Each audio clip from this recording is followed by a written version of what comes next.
All right, here we go.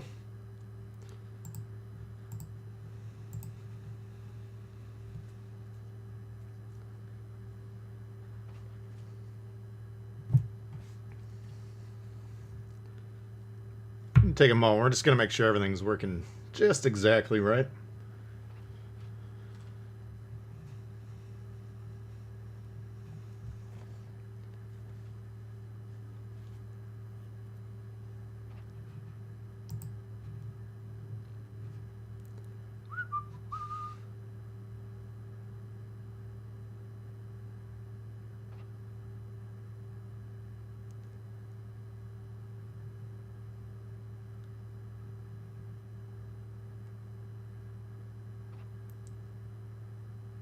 Yeah, looks like everything's working just exactly right. How we doing here? What do we got? Lil Pete in the house. We got Schmidt Appens, Jayski, Johnny, Thoughtful. Got Myron, Deplorable. What's going on? Ender. Morning. Victor. Welcome, everyone.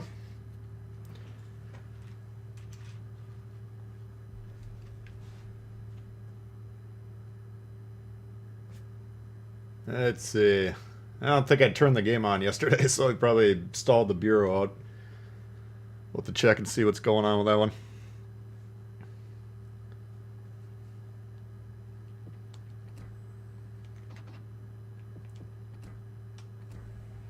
Okay.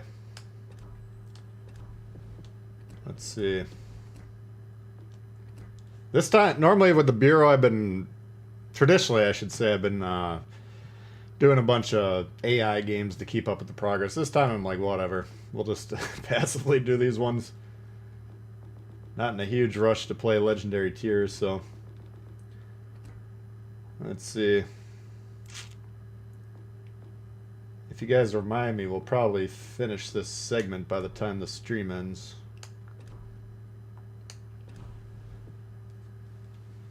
Got Asif, what's going on? Coker, you changed your screen name? Got Stylo in the house, what's going on here? Literally 4 p.m. Yeah, we got people all over the place. Let's see, 4 p.m. would probably put you in the UK or thereabouts. Yeah, sometimes we got people tuning in on Australia. They are usually, it's like 2, 3 in the morning for them. I think next year I'm going to try and make it a goal to stream one night a week. My nighttime. Because I've traditionally done this time slot just because, number one, I can usually get it to work with my schedule. And then we can get people in Europe, America.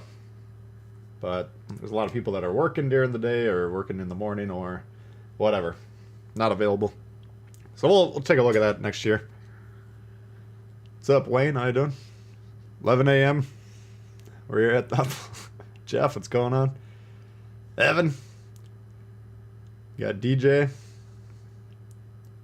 5 p.m. where you're at. I don't know, and that's the other wrinkle. Some spots do daylight saving, some don't. So you're in Ireland.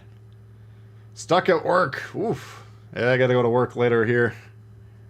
What's up, Rich? 4 p.m. in Great Britain. Well, I was way off. I don't know what's going on with the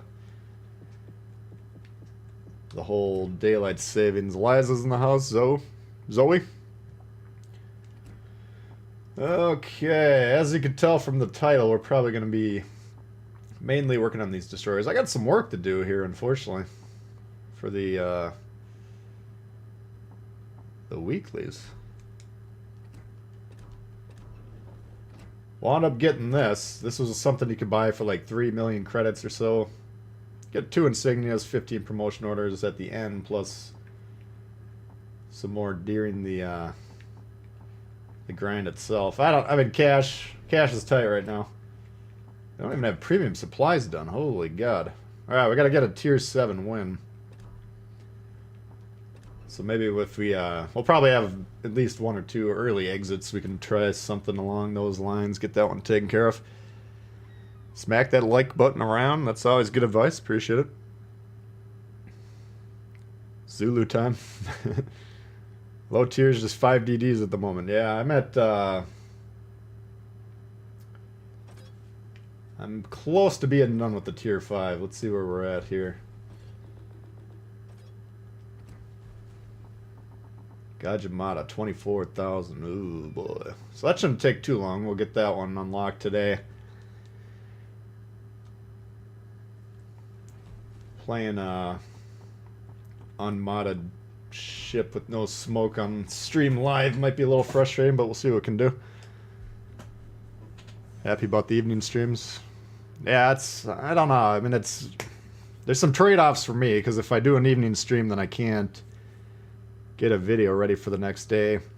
And a lot of times when I come home from work, I'm just like, I don't know if I'm necessarily in the mood to play the game for a few hours, but I would like to do that. Because, you know, right now we're kind of, I stream usually at the same time, roughly. Like to get it available to more people, at least as an option. So we'll see what we can do. Goofer, what's up? Adam? Meta's in the house. Gajimata's the best ship in the line. Interesting. Yeah, I'm looking forward to the tier 6 and tier 7. This Fushin, not bad. Hasn't blown my mind. It's not bad. Let's see here. Looks like we got a tier 4, tier 5 game. Usually for a destroyer, I'd like to spot over here on this wing, right about in this zone here. That would allow these cruisers to kind of utilize this island right here, to some extent at least. That's the play I like to set up. Whether or not they're actually gonna utilize the spotting, you never know. A lot of times they'll just fuck off and go right into the base for no reason. But we'll see. What do we got? Johnway, T-22, and Icarus with an Emerald, Nuremberg, Pensacola. We're afraid of the tier 5 cruisers. Not much else. Phil's in the house, goat fishing. So get some Conans going.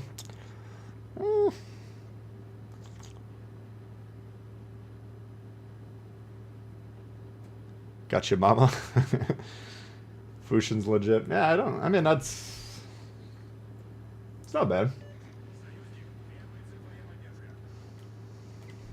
I'll give you, once I get a little bit further in the line, I'll give you a breakdown on the whole line. My early thoughts are this, right? Like, the deep water torps are kind of interesting. But we're essentially...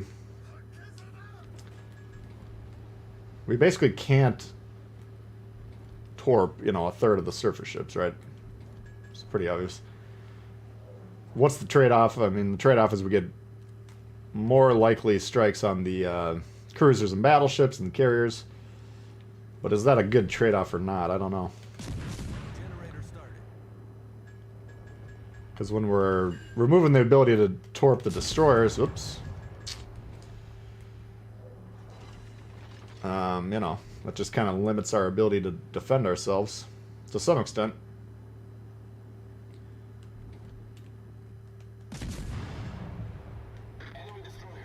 There he is. Oops.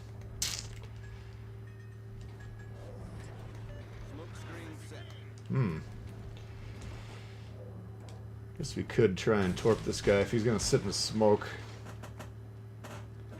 We'll send some torps there.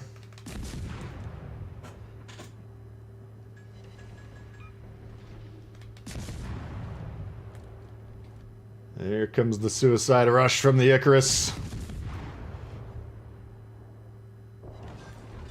And he almost got him, but not quite. Looks like this cruise is right about here. We might try and proxy spot him. / rush him. I think he's sitting there broadside. Let's keep the AP ready. Yep. Now he's not going to have anyone to spot, so he's not going to have anyone to shoot, so we're not going to get that early smoke fire detection. So we'll probably proxy spot each other at the same exact time, but if he's broadside, close range AP, we should be able to melt him, hopefully. That should clear up this side. That's the goal. We'll see what happens. For some reason, they're not... the whole red team isn't congregating over on this side, which is rare. On this map. Oops. That's... the one thing... alright, there we go.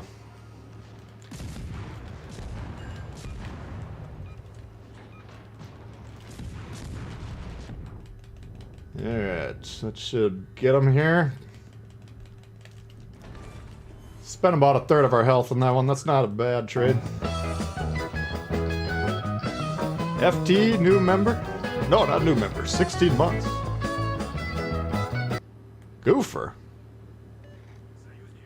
Goofer, new member. Appreciate the continued support, FT, Goofer. And in between the last stream, we did have another new member, Carl. Appreciate all the support, guys. Alright, let's see if they can get John Way. If that John Way kills out Hotnick, then he's got an unimpeded path to the base, which could be a problem. I'm trying to pressure their base, but we got Pensacola likely cutting off that play, so it doesn't appear to be that strong. Appreciate it, guys. Thank you very much for the members. Down goes out Hotnick. Now we're in serious trouble. Protect the base. Very serious trouble. Now we're relying on our teammates to defend the base, which is disastrous. Last thing we want to do is rely on these teammates.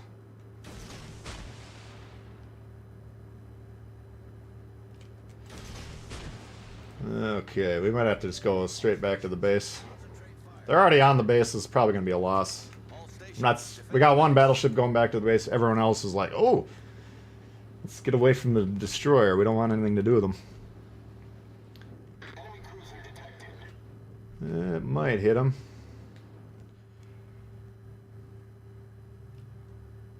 Boom.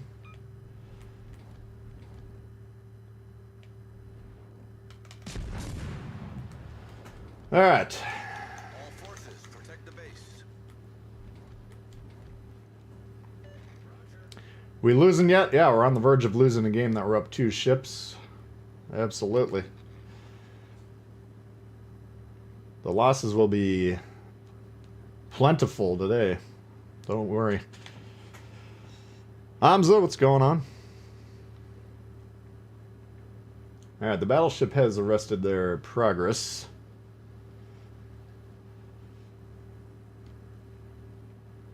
Do we go through the middle is the question.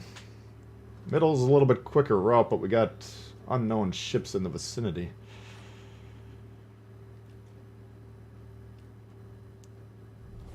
Our team has taken the lead. Now, let's see. There's our guy. Fuso's the one on the base. Looks like he's taking some flood damage or fire damage. Attention. You can see, we've pinged the base 25 times, right? Now, this guy's finally starting to realize. He looked at his map after about 8 minutes. This guy was paying attention the whole time. Everyone else doesn't give a fuck or they don't care. I guess that's the same thing. They don't give a fuck or they don't notice. You know, they're not paying attention. So that's why we don't want to rely on these guys. Usually on capture the base mode, my recommendation, clear your side and then go back to defend. Come on. If the Fuso can hit him once, which he did there, that'll reset. Oh, fuck. Engine boost activated. That's a hell of a torp. I'm just hoping they run out of steam, but it doesn't look like they're gonna.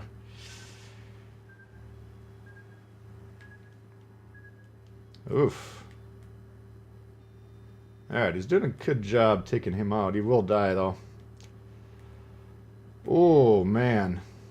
He's got like 10 health left. Alright, so luckily we got the ship lead, but now in the background they have a built-in lead. So if they tie it up on ships, which is quite likely when we got a bunch of low guys. Omaha's about to die. You know, now they'll have a built-in 20, 30, 40 point lead, whatever. That will never go away. Luckily our guy's on the base there. He will die, of course, but he's at least even in that background score up a little bit. It still won't be tied in the background, but it will be a little bit even.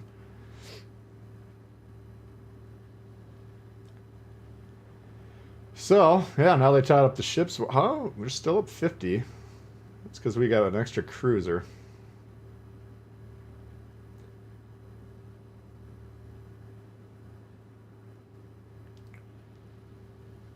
The Costa did get their cruiser, but he's shooting the Tennessee, so that's not indicative of something that's likely going to go well. John Way was the guy in the base, so we don't have a torp threat. We can just charge him. Rather than trying to burn down a Tennessee, which he actually could technically do here. He's only at 10k health. I would just say preserve your life.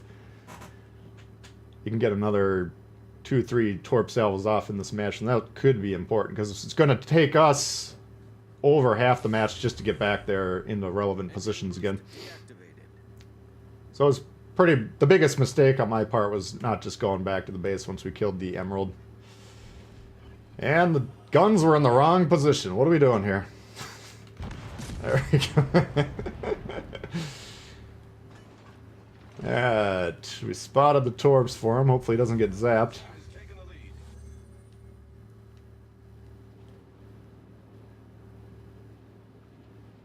Alright, he got the battleship. This Costa did pretty well down there. Got a cruiser and the battleship. We'll give him nice work. That was a great battle. My question, where's the Asian commander voice? That was the biggest thing I was looking forward to.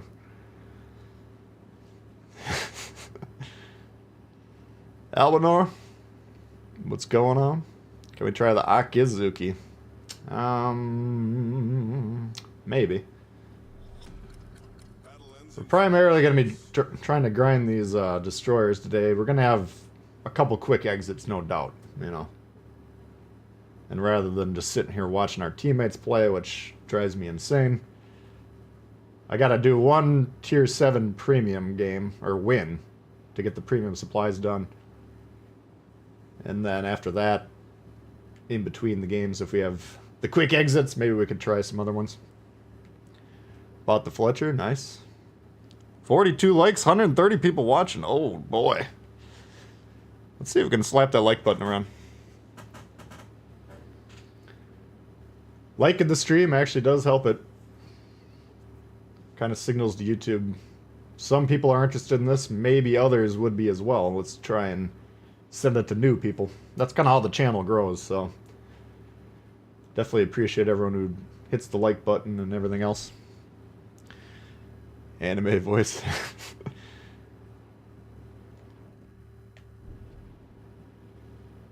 I don't know. I mean, maybe the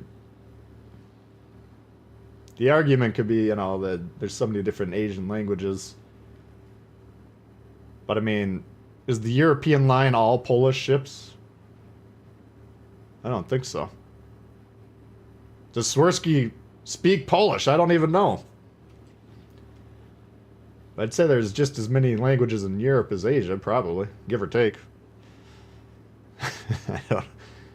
Who knows? Alright, well, we got that win. It wasn't looking too hot for a minute there, but we could have played that a little bit safer just by, you know... We killed 2 ships. I don't even remember what the first one was. But we got the Emerald, then we should have immediately turned back around. You can see where he was grayed out on the map there. You know, basically right on this line. Quick jump back to base, then we would have been down here 2-3 minutes ago had we changed our order of attack, so... And I was thinking to myself, okay, we cleared this flank so quickly, maybe we can get on their base quickly, but they had a shit ton of ships just sitting in the base, so that pressure wasn't going to be that effective. Beat it up like Pinata. Swedish ship have its own announcer? I don't know. See, that's the problem. I speak English, I speak a little bit of Spanish. And I'm not going to say I got an ear for a lot of languages, but I don't know what the biscuit Swirsky... I don't know what language Swirsky speaks. Maybe you guys know. Europe's got about 10 languages.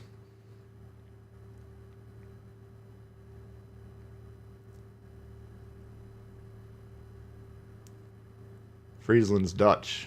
I get that. Yeah, the Friesland's the Dutch ship. The Biscuit's the Polish. What about the Orkin? Let's take a look. There'll probably be a little bit of a blurb here that we can investigate. Let's see. Orkin overview.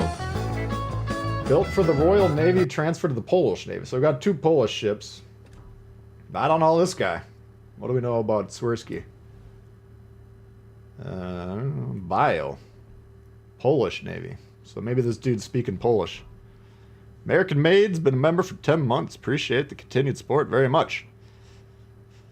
Morning, Marble Flynn. How you doing?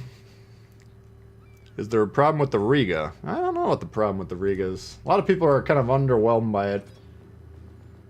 It didn't send a thrill up my leg. I'll agree with you there. But I've also heard some people say it's a beast, so... I don't know. What do we got? 19,000. Swedes, Danes. Let's see, what other European nations have navies? I don't know. Some Czech ships. Dope cutters in the house. What up? You're from Poland? Well, is that what Swirsky's speaking? Polish?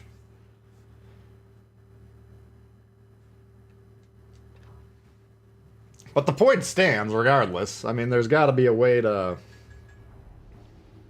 This Pan-Asian ship shouldn't be spewing out English. Alright, I've never been to Asia. I don't know much about it. But I'm pretty sure their primary language isn't English. Per storm, coming in hot. Always trying to drink. Whatever nation you're playing for has to offer. I'll be damned if I know what they drink in China.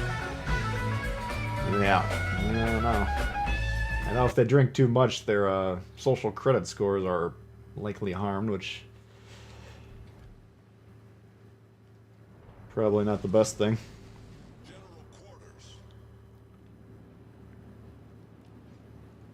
Glad the Russian ships aren't quite overpowered. Yeah, a lot of them do have a reputation on the PC. I don't know. I mean, in general... Now, I've never played the PC version, but in general, our game tends to have a reputation for better balance than the other version.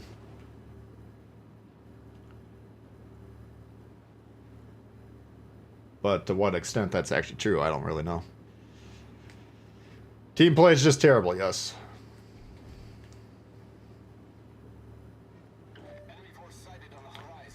That is, without a doubt, 100% true. Yeah, we got Fushin, Gady, and Benham.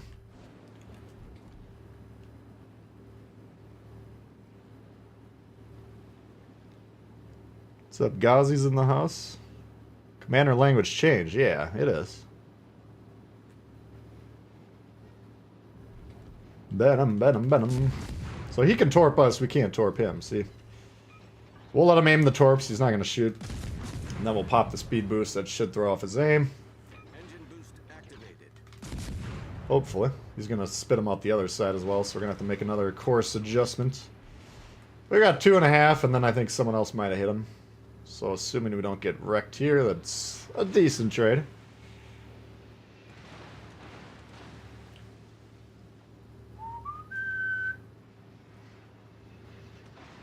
Easy. Oh my. Golden showers. Look at this guy going straight for it. Stations requesting fire on the designated target. He's got 2 ships within a square of him that they don't seem to be shooting him. All stations, concentrate fire on the target. Hello? Oh, they ran like bitches. Alright, are we conceding the fucking game 2 minutes in? All stations, defend the base.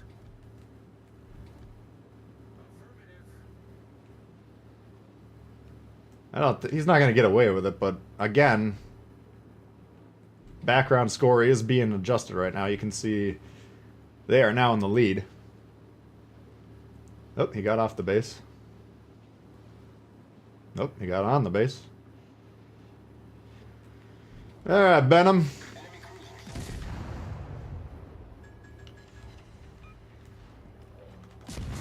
We got that Dallas, we're going to pop the smoke. Smoke generator started. And again, now we've hit him for 1/3 of his health.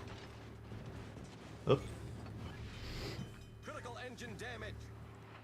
It's too bad he wasn't just a smidge closer. We could have sent some torps his way. Fire. Those appear to be Benham torps. Still on the base.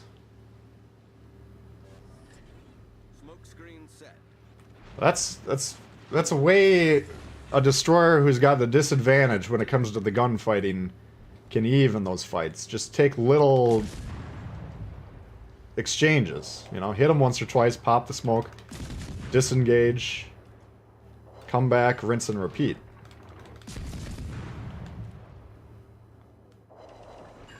You know, the Japanese destroyers are still responsible for killing the other destroyers. But the odds aren't great if they're just going to try and do it in a straight up gunfight. So you want to hit them a couple times. Keep yourself safe. Let the situation reset and then proceed. Once you get that HP even up, there goes their advantage. Alright, so the destroyer who went on the base, dead. Benham dead. Now we'll see what we can do over here.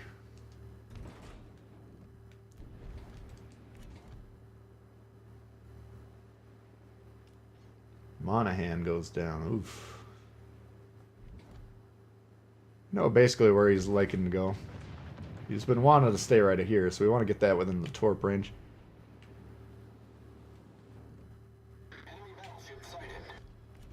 Helen in the back. I don't know if he's shot once this game yet. We're just going to try and keep these guys spotted.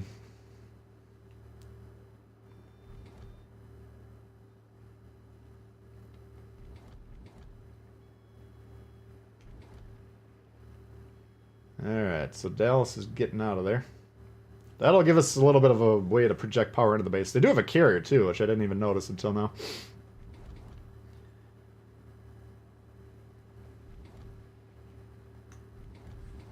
So we got to be very careful about the carrier, because if we're like by these group of 3 ships here and then the carrier decides he's going to start to deal with us, that could be a problem.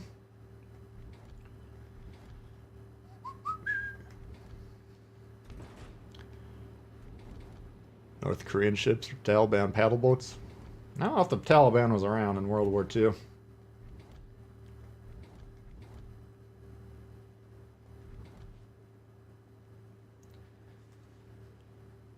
Getting a fresh take on the other nations' DDs, yeah.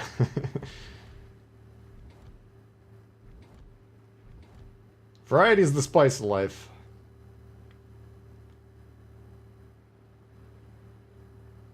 Alright, so we got 2 battleships on their team. We got none on our team. That's a problem.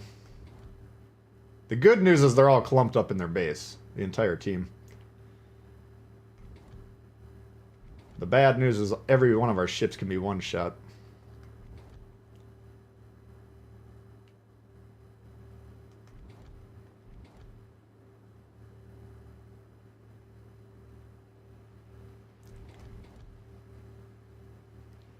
Okay. Let's see if we can whack this Mutsu. I think we might be able to. He's not paying attention. Dan, coming in hot. Love the channel. What's your overall thoughts on the Pan-Asian DDs? Just logged on. Well, this is as far up the line as I've gotten. So the opinion is still being formed. And usually for me, the Tier 6 and Tier 7 are the ships that I'd like to play the most, so... still got time to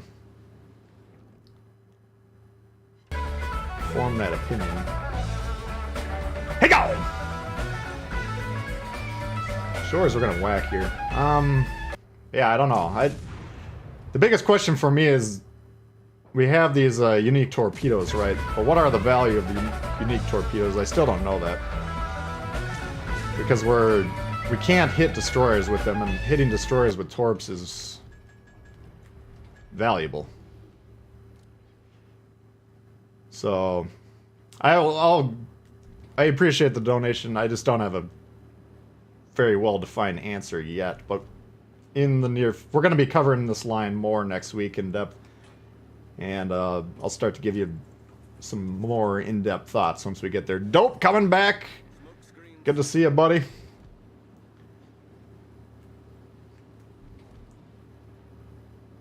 Appreciate the dono.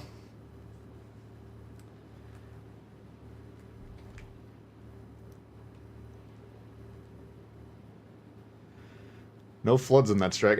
He probably was in damage con cycling mode there, would be my guess. No flood needed, though. We whacked him pretty hard. I mean, here's basically the idea of these ships, right? And we'll exclude the tiers 6 and 7, which have the radars.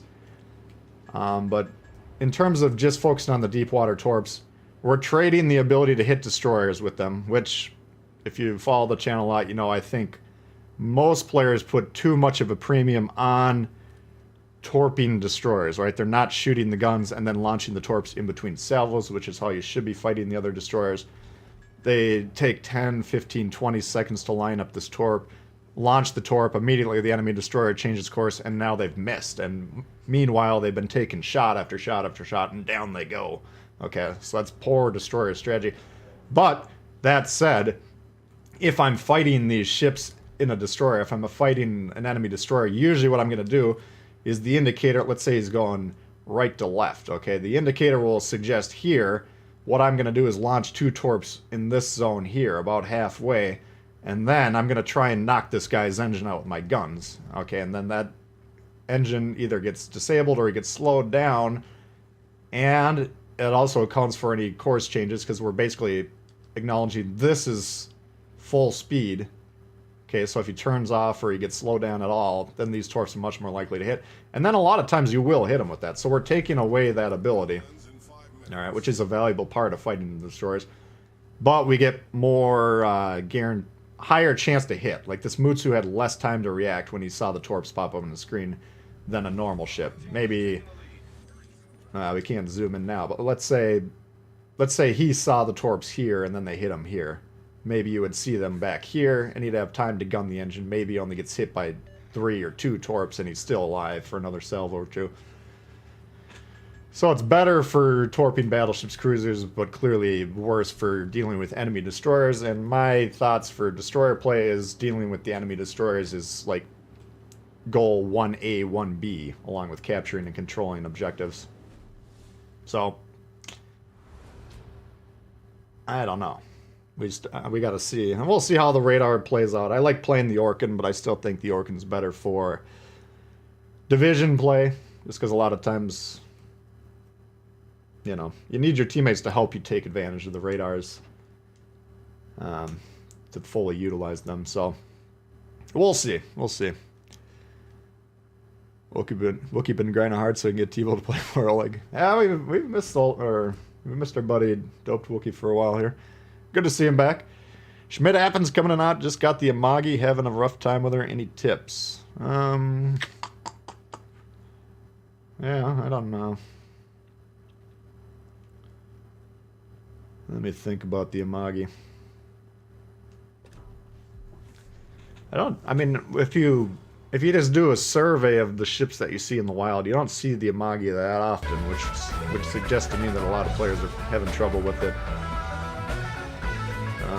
The interesting thing about the Amagi is it's a pretty good brawler, you know, so you can look for opportunities to get in close, but I would not force that issue. You do have a really good turtleback on there. You got good secondaries that are underrated. But you're just going to have to understand that your long-range salvos aren't going to be laser-guided like the Iowas would be, for instance. So you really kind of have to focus on the angling in that ship. You do have good firing angles on the turrets, so just angle first, shoot second. But yeah, again, we're expecting to get killed early in these games at some point today, and then after we get a tier 7 premium win out of the way, then we can do some requests. Maybe we'll take a look at the Amagi. Appreciate it. Thank you very much. Pair of Graf Spies that aren't in a division. Okay. A lot of times I would go around this right side and attack that gap there. But I think the new spawns adjusted the ship spawn southward here, so we might want to get an early spot going here. We don't want them to be able to pressure the base without us knowing.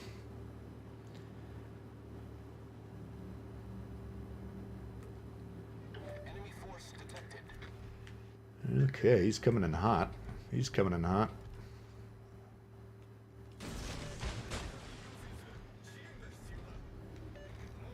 Okay, we got 3 cruisers over here. Interesting.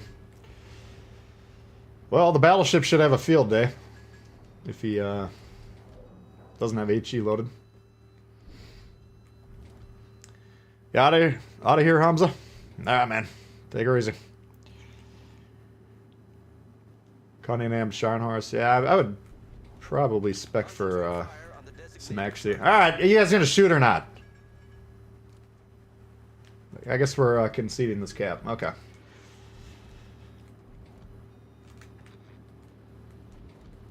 Excellent strategy.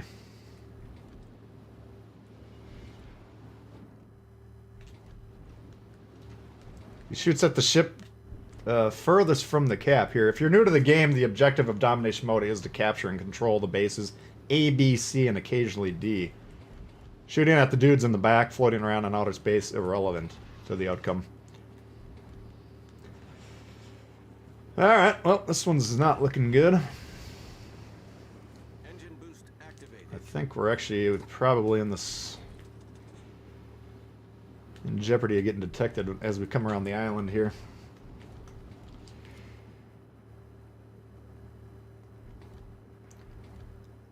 Did not expect to see 3 cruisers be able to just rush into here.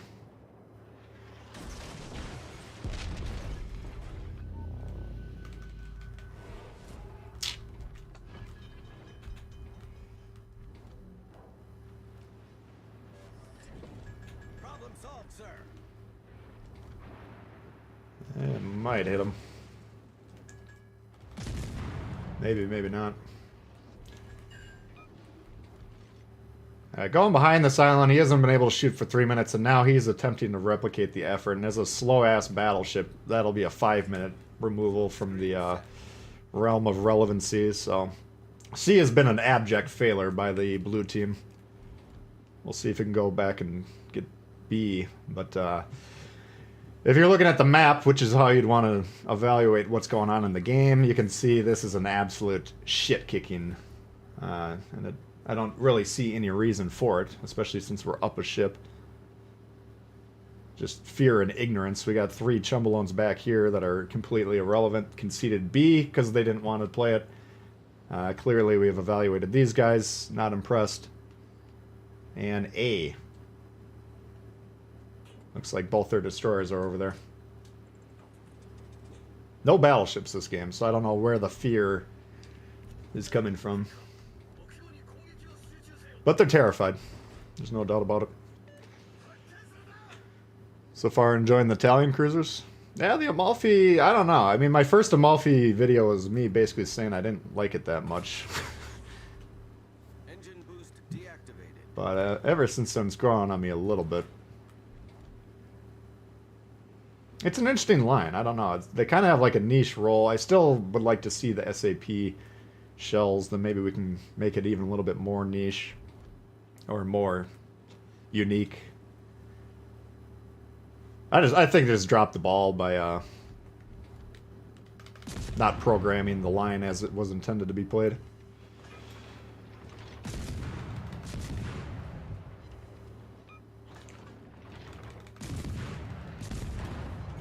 Alright. Critical engine damage.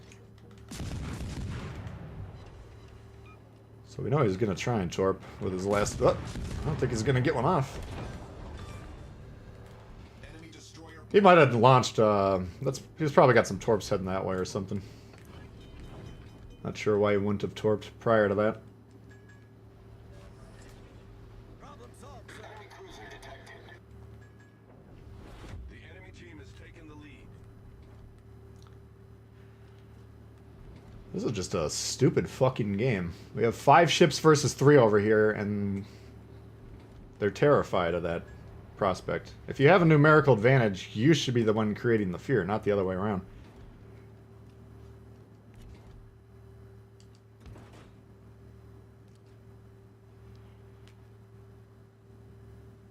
Update on crossplay divisions and clans. Yeah, that was interesting. I mean, the takeaway was we're not quite there yet, but at least they know that we're interested.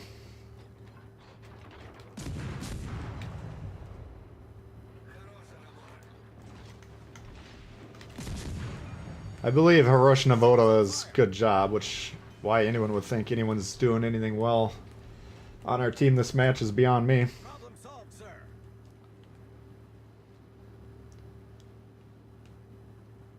But they're entitled to their opinion. High tier gameplay at tier 5, yeah. Unfortunately, it's bleeding down into the lower tiers, apparently. Normally, you would see this piss in your pants fear bullshit at the higher tiers. Oh, he finally torped him after 10 minutes. That's good.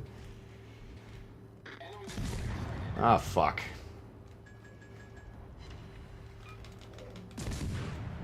We're gonna have to drop the smoke here. If I can get the Furutaka, that'd be great. What's his sitch? I'm hoping this destroyer is low, because if not, we're in trouble. Fushin, alright, he can't torp us, so we don't have to actually worry about angling at anything at the moment. Who's got the better health? Because in this instance, we got the same ship, same guns. Engine boost activated. Clearly our support isn't going to be there. Oh, fuck.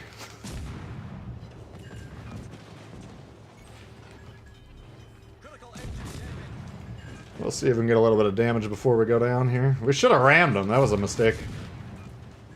Maybe we can pull that off still. No. Should have rammed. Although we are winning the trade.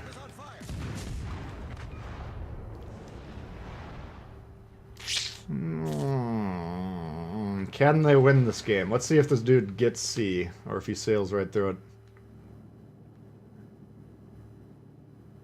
Let's see. We're still burning that thing too, so he might die. He's going to be really low. I think this Fushin back here should be able to at least trade evenly with him.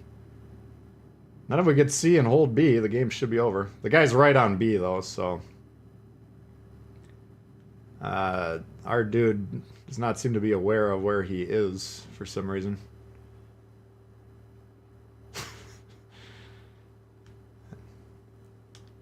You know what an EKG machine is? I believe that's the one that reads like the presence or lack thereof of brain function, brain waves. This game is like a poor man's version of that. You can tell, is there anything going on here? And the answer is no, quite often. Alright, so we're going to have A and B for red and C for B. I got a one-shot destroyer and some cruiser that's been in the back the whole game. So we should be able to win this. I get what he's trying to do. He's trying to go down to A. He's saying to himself, I'm a one-shot. I can't win a fight. Which isn't necessarily a horrible assessment. And the fact that, I mean, they can't physically capture B because we have 3 ships sitting on it. So this isn't as horrible of a play as I am making it out to be, but you know exactly where the destroyer is. If you were paying attention, you saw he was a one-shot, and trading the destroyer while preserving B is just a more surefire way to win the game. But you can go about it that way. We'll see. What this Fushin should be doing is immediately going down to A and trying to kill him, and then see if this cruiser can somehow hold off these guys. EKGs for the heart. World of Warships is flatline. It's a fun... If you're in a good mood, it's actually a very hilarious game. The problem is if you're like trying to play seriously, that's when the old blood pressure gets a beating. We'll see though. I mean, I was trying to be a little bit funny. It's not the worst move we've seen today. It certainly won't be the worst one we've seen for the rest of the stream, but it's not the play I would have made. Let's just put it that way.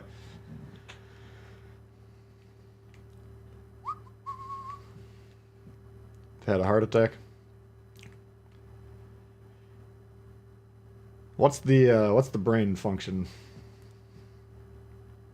CAT scan, maybe? I don't know. He did flip A, but it'll immediately be contested. But that is a good bonus. If he gets out of here alive, I'll amend my shit talking and say it was a decent play. Because now they're not going to get any points for this for the next minute. I mean, it's still not... Oh. Still not great. Let's see. Oh, this is contested here. So, Budione, we'll see if he's got a radar. I mean, they should be able to kill this destroyer, right? We know he was basically... He should have about 10 health. Alright, their health is that. We got just a little bit more team HP than they do. Not a lot. We need the numbers, not the actual HP, because a lot of these guys are pretty low. Play hyper aggressive. Yeah, I mean the Italians are interesting. Like my philosophy, whether or not it's the best, but it's the one I've adopted, is you got very speedy cruisers with great detection, or great concealment rather. So that'll allow you to kind of get into interesting spots that a lot of times you can't get into, especially early game. So you got this little stealth surprise element to it. I don't know about you guys. Like the AP up the Italian cruiser line is just ripping until you get to the Amalfi, and then, in my experience, it's not nearly as good. But you got Zara, you got whatever the other one. I can't even remember at this point in time. But the tier 5, tier 6 AP, especially against like broadside cruisers, is just devastating. Why would... He was doing okay until he got bored, and he's like, I've been alive long enough.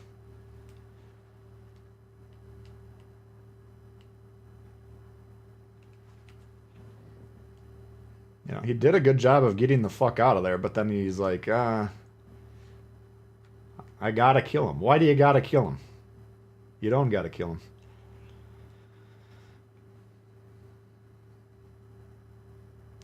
Gonna have to watch more episodes of House.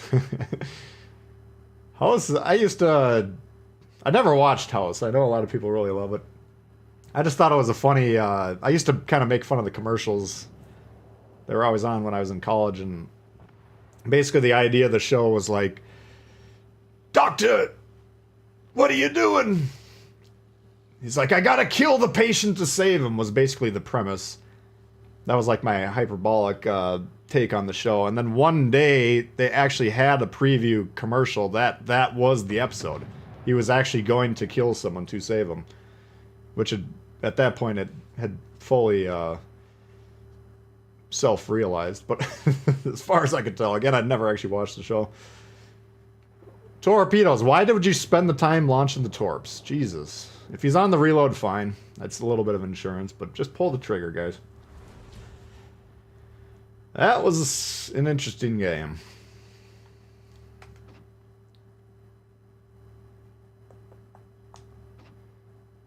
I would not say that was a very good, well-played game, in my opinion.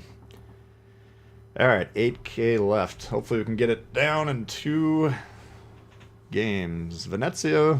I don't want the Venezia unless they got the sap on there. If I'm right, he'll live. If I'm wrong, he'll die.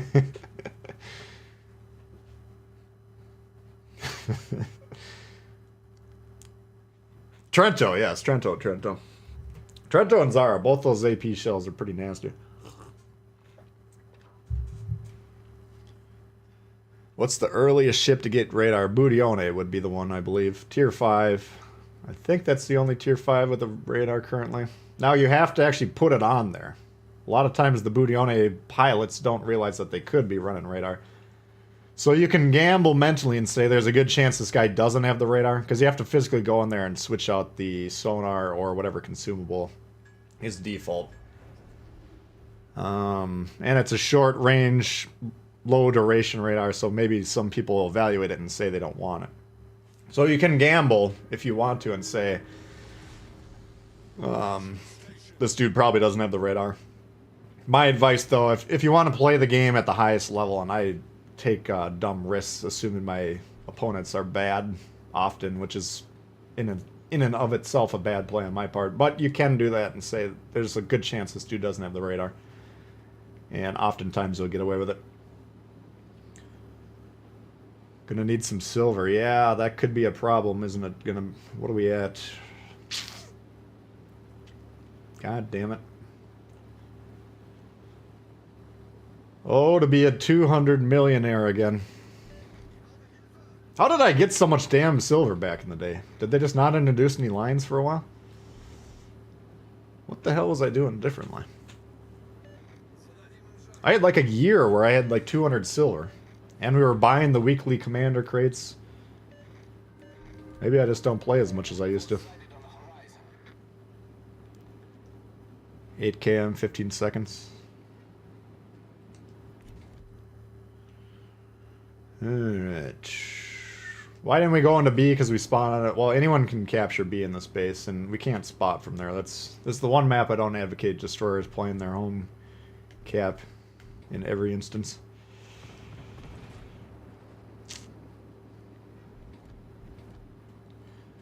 Fushin.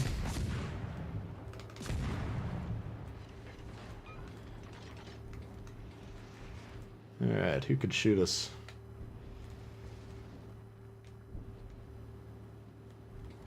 Not using my credit boosters. Well, I got my credit boosters on the premiums. Now, a lot of my new premiums, I forget to put the boosters on. That could be a part of it.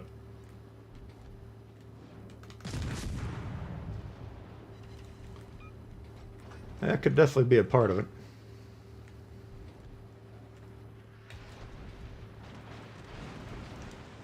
What can I do for you guys?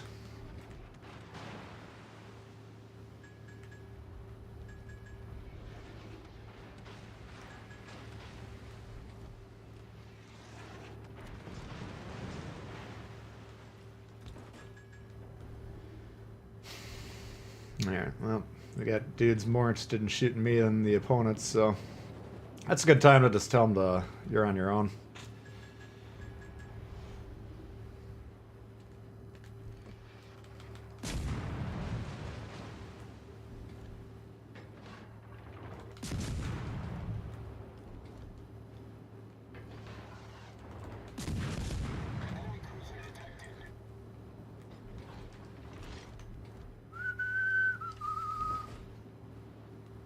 You can see right now we got 2 destroyers sitting on B. I mean, this Yukikaze didn't need to get off, so you could have contested that permanently.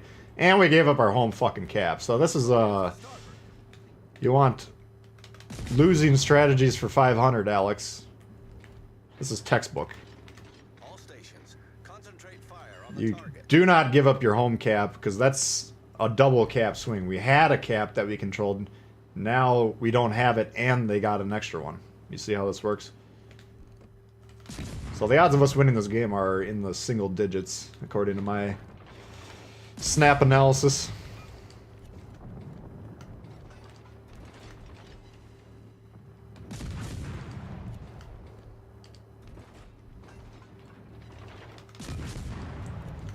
Let's see if we can turn it around. We'll just pop the smoke to drop spot, and then we're going to push that Fushin again.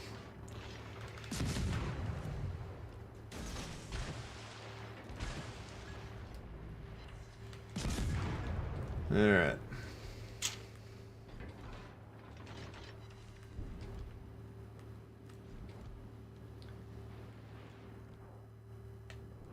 Seems to be some sort of anomaly in the fabric of space-time over there.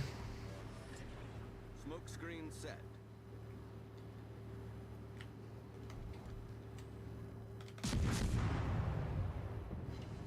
Alright. Critical engine damage.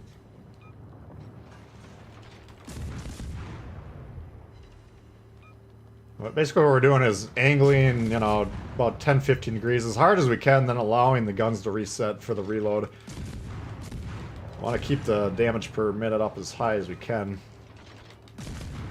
But we still wanted to angle away, so if we would have turned hard in one fluid motion, we would have missed a couple salvos.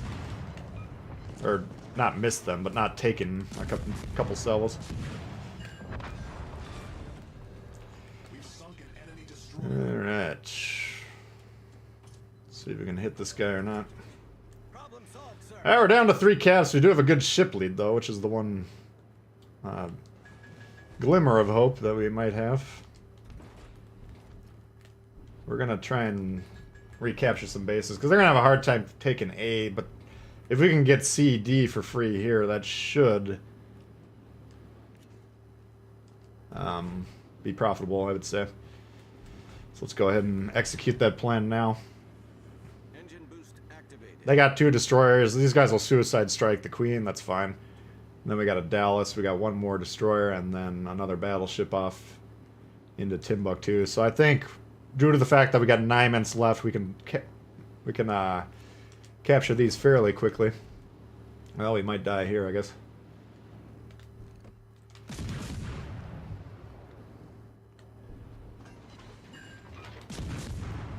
Maybe, maybe not. Do have a smoke ready to go, though.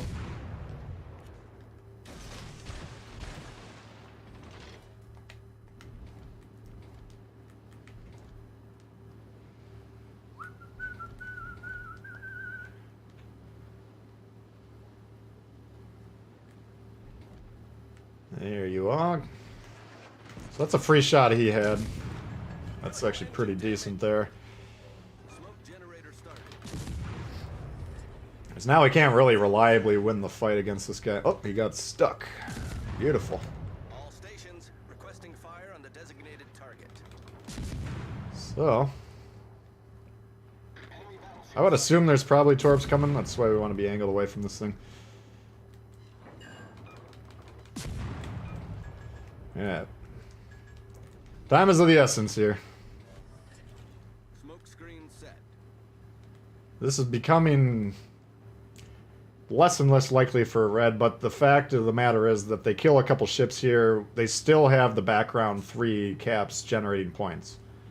The background lead never goes down, or the background score accumulation never goes down.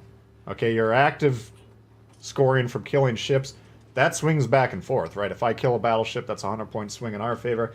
If they kill one of our battleships, that immediately evens back out. Okay, so that's why these background points are so important. Because all they have to do is even up the ship count roughly, and they don't even have to do it exactly because they have such a huge scoring lead in the background.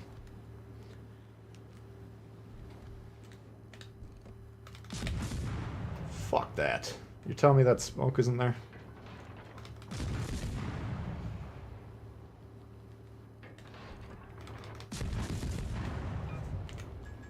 Yeah. Got a couple free shots on him. He didn't return fire. That's good. Oh! Spoke too soon. Yeah, this game looks like we're dominating it, but we still have some major fucking problems here. Because what the Yukikaze should do is just rush me. And if I happen to flip C, he can go ahead and retake that. He should be able to kill me in a fight. All stations proceed to capture that area. You know, them sitting on A. You can see how far down we are despite being up 3 ships. And they're... Capture that area. do not seem to fucking understand the peril that they're in. This game is going to be very hard to win. We're basically almost committing fully to, we have to sink everyone. I'm pretty sure this Yukikaze will kill us here, but we're going to have to fight him. So they are going to B, luckily. We did ping them and they seem to be responding.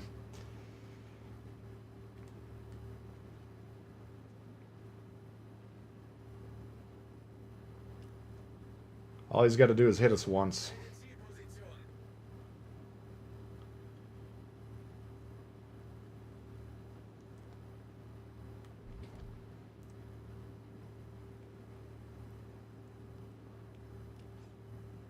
The far west PB, notice how far out of position he is? No, clearly not. He never checked the map.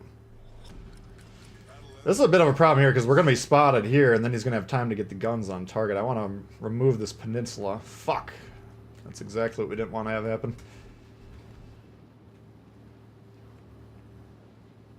Now his guns are fully aimed. I think I need to hit him twice. I think he needs to hit me once.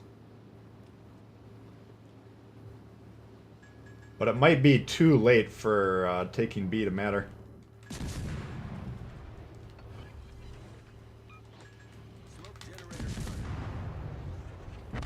fuck. That's the game.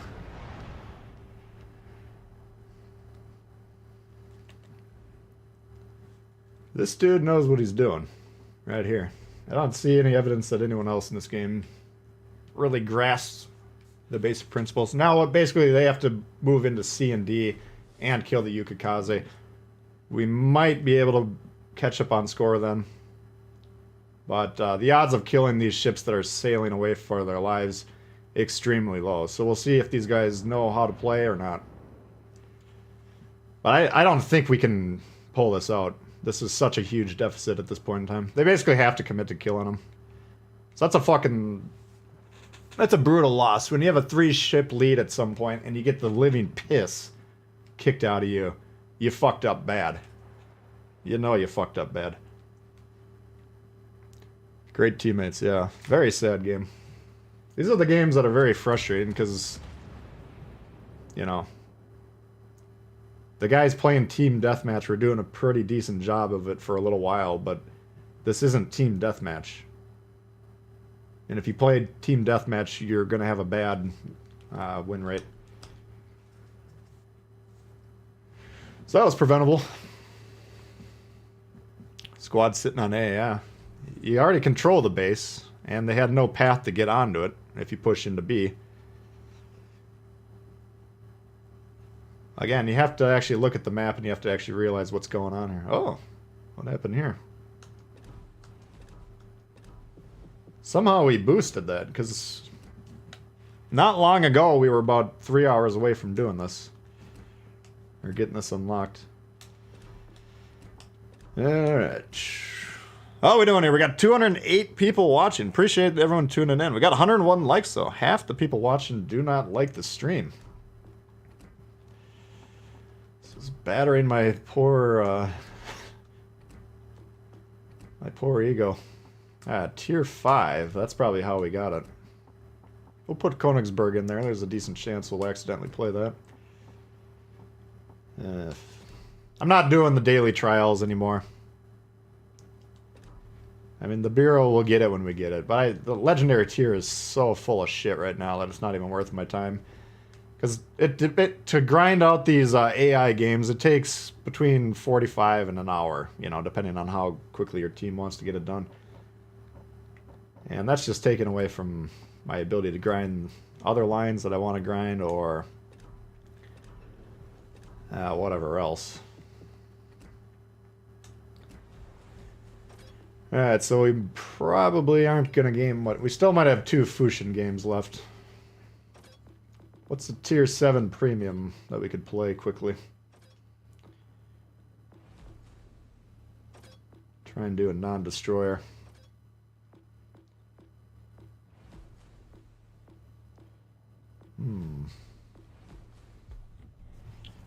Second time watching the live stream, just pop in. Tbull already calling me out for being slow.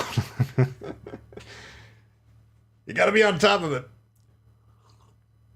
That's alright. I mean, a lot of people are watching on their TVs or whatever. It's not easy to get to the like button necessarily, but...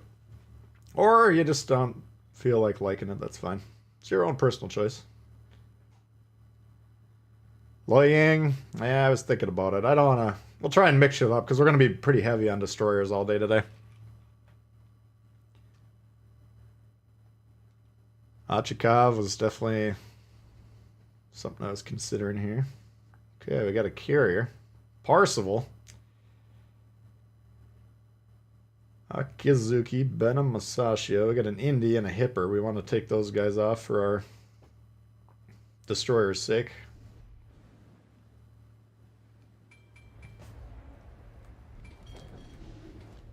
I don't think I got a speed build on this. Unless you guys saw Macau in the pilots. I'm pretty sure I got my Atago on here. I like getting in this gap over here on the right-hand side of this thing with cruisers. A lot of times you can get these nice crossfire shots into the B, or you can hit the destroyer. But then the counter is a lot of times a battleship will be lumbering around the top side of here, and you're going to have to deal with that close range, which can be fatal.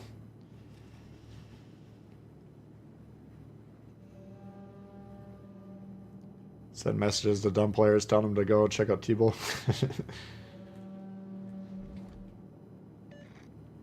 Started playing World of Warships Legends, binged a ton of the videos, learning a lot. Thank you, appreciate it. Oscarari? Did you finish the Pan-Asian DDs? No. There's like 3-4 minutes left on the loss that our team is putting together for the last match, so I figured rather than sit there and mock their foolishness, I gotta get one Tier 7 premium win done today. So I gotta go to work after this, and then probably not gonna feel like playing when I get home late at night, so we want our 5 promotion orders. Alright, so this guy is gonna basically be right in front of us. Now we got a hipper. Oh shit, we're getting spotted.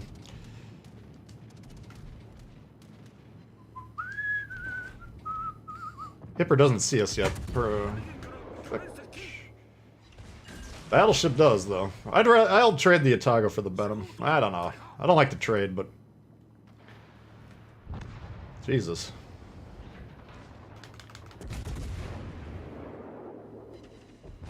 Nice.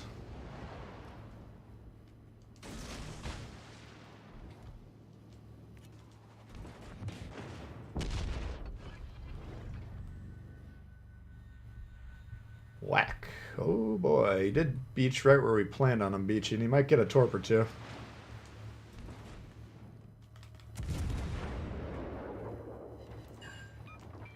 Right now we're blocked from the battleship, so I'm just going to slow down. See if we get one more torp strike. Gotta be angled, though. If that AP starts connecting, we're in trouble. Oh! That's a problem. That's a big problem. Should be a kill shot, so we're going to focus on protecting ourselves first and foremost. He's sticking with AP. We can mitigate that.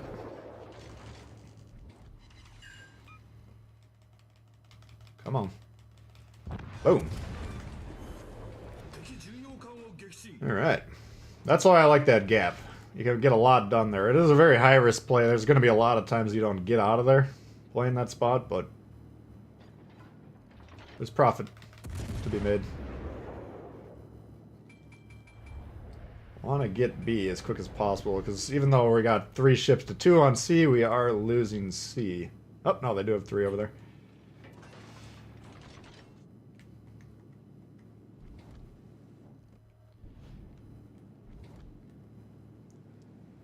Our Wild continue to tear it up. Man, yeah. I'm on the verge of purchasing cable this year. I don't know. Ah, fuck. I want to watch the game. I don't have cable, so I can't watch them, but I keep up. I'm a huge hockey fan. For the last few years, I've been spending more time working on this than watching hockey. But yeah, they are looking real good.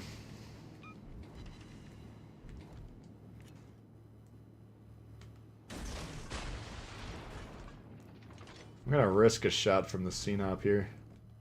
Maybe that's a stupid idea. I'm trying to get behind this island, but I want to be on B. We need this cap.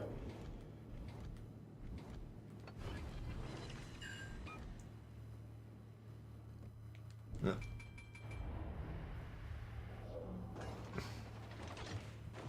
Yeah, that's what we could have expected there.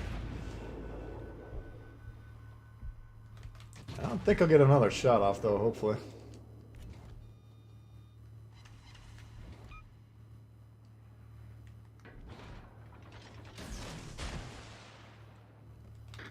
If he gets another one off, we're fucked.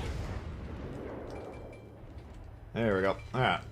So at least we'll get B. We might die doing this, but maybe not.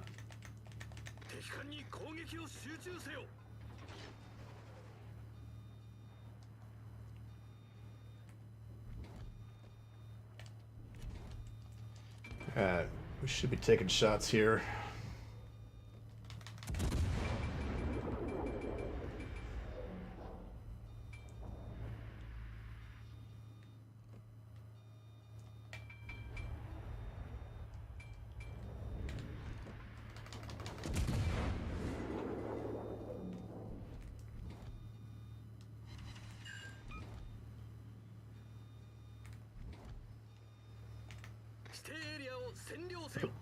That's not what I'm trying to ping. Fuck.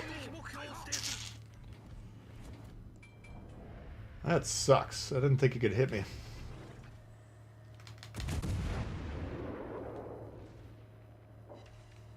Shit.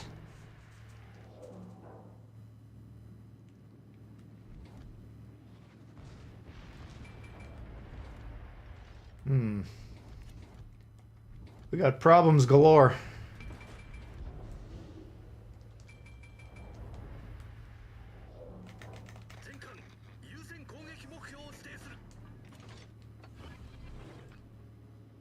What can we do?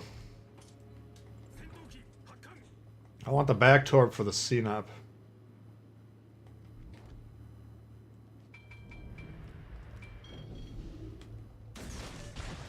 God damn it, we're gonna die.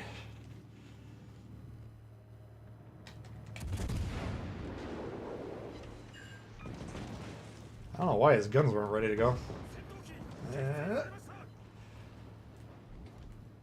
That's kind of foolish.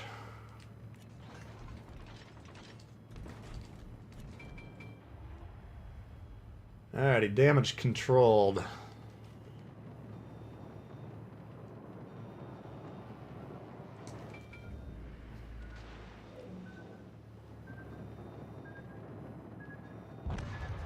Nice. Alright, we're looking pretty good. They're flipping A. I hope the dude actually gets the cap before he torps the carrier.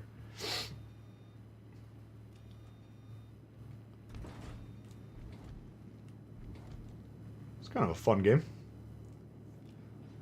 We're just gonna get away from that fucking thing.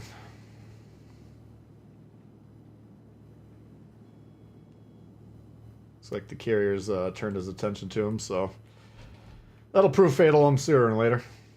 He did not get A. What a fool.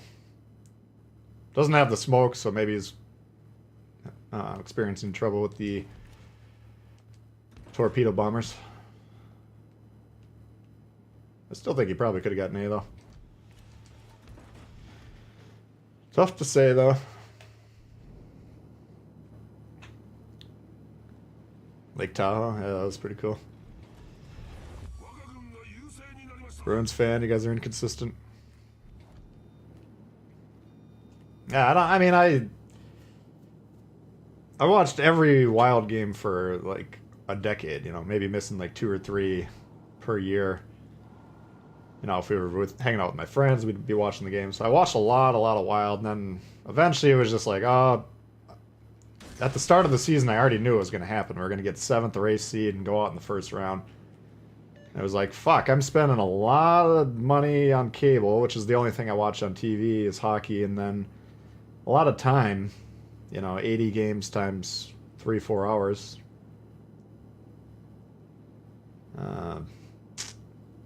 For a preordained result, basically.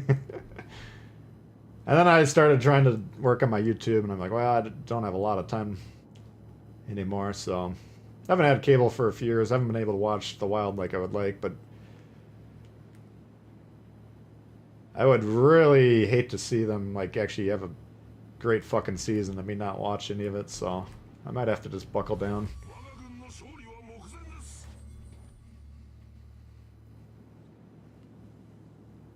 12 more likes, and then we'll get 150. There's Mick. We saw him on a video the other day.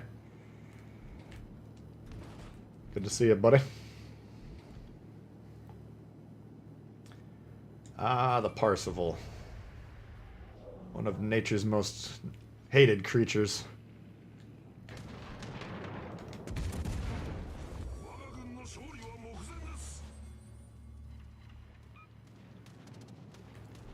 Bring it on, flyboy.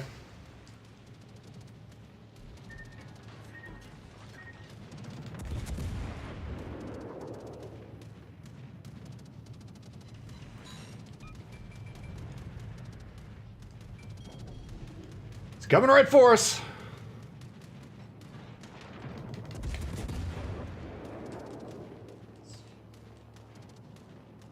Luckily, the German torps aren't that great.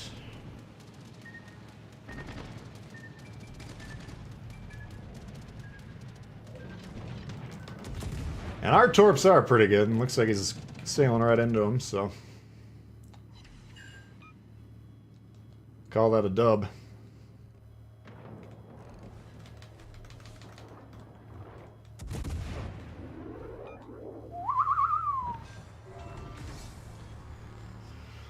Love my Vikes, but the playoffs? Playoffs? You kidding me? Playoffs? That's a damn shame, man. If they would have not lost those fluky games early, they would have had a pretty decent team this year. There's a lot of ifs. This is a decent toggle game. Alright, premium supplies is done. Back to business.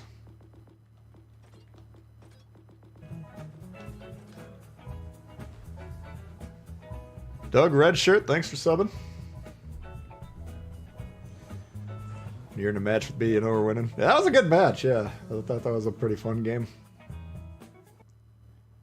What's happening, man? Built for Sin. Thank you, Leon. Why don't you just pay for a hockey stream? I don't know. Because I don't think they give you the local games. I feel like if you have...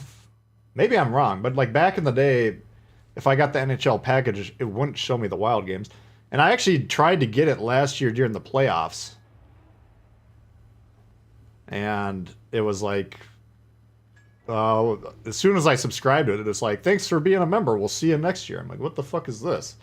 So I called up the... I think it was owned by ESPN or some shit at this point in time. Called up the customer service. They're like, oh, no, you won't be able to get the playoff games. So I was like, well, okay, why don't you go ahead and cancel that shit I just paid for, and maybe we'll think about it next year. I'll have to look into it. Maybe you're right. If I could get my Wild games on the NHL streaming service, then I'd probably go that route. I'll tell you, once you stop paying for cable, it's a pretty good feeling. What's up, Joshua? Nashville games get blacked out with center ice. That's what I'm saying. Yeah, I'm pretty sure the home games get blacked out, which is, you know, I had a few years in my life where I was watching a lot of hockey games, like even other teams' games, but at this point in time, I would never have enough time to justify it. Scheisse. So he looks like he knows what he's doing as a carrier player. He dropped off half the squad. Looks like he's coming right for us. Oh, nope. He's going right for the Marley. Why am I in the Loy Yang? What the fuck is this? Ah, oh, god damn it.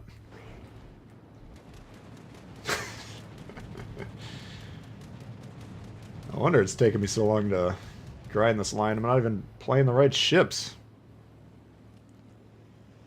What's up, Casey? After you held your ground, they all came to bully you. Yeah, that game, like, I still think, had you not been there, I didn't see what you're doing in the first part, okay, so we'll have to discount that. But by the time you were on the screen in that video,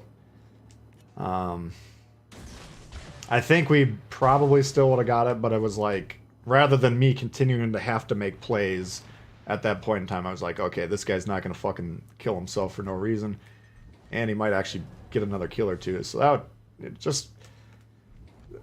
that's the beauty of recognizing teammates that you would consider reliables. You don't have to assume everyone on your team is going to make the wrong play, which is generally the mindset that you should be approaching the game with, unfortunately. But it's a tactical. There's a tactical reason for that. I mean, if they happen to make the right play, then you can be like, oh, not the end of the world. I don't have to make that big of an adjustment. But if they make the wrong play and you're assuming they're going to make the right play, then you got problems at that point. Loy Yang v Loy Yang. Let's do it.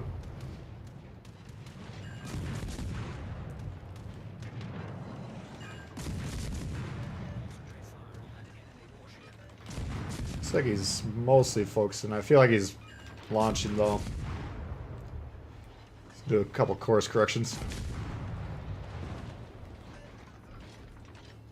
Cleveland and Fiji. Alright, so we did drop spot. Did a big course change to hopefully not get torped. Now what do we do? Got two options. We could keep these guys spotted, which seems like a pretty profitable play, and then if they could kill these guys, we could maybe get in their base. You can see they got D. That's not the end of the world because we do have each team as a cap. But I would like to pressure C. Concentrate fire on the enemy warship.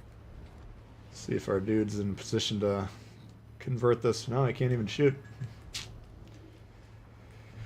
Alright, so spotting for a guy that can't shoot doesn't work.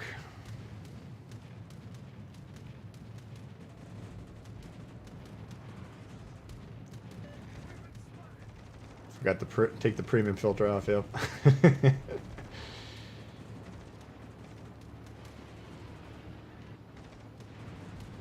Yeah, that didn't go as well as planned, but that's alright. Not gonna complain about playing a game in the low yang. All stations requesting I think at this point we can't pressure C because we got a radar cruiser and the Fiji back there, both of which can kill us very rapidly. Atlanta might not be thinking about that, though. I'm assuming he's going to stop there, but if he's just drifting and dreaming, might try and catch him. Riga, Z-23, and King George with the Wichita. So I get some firepower over here.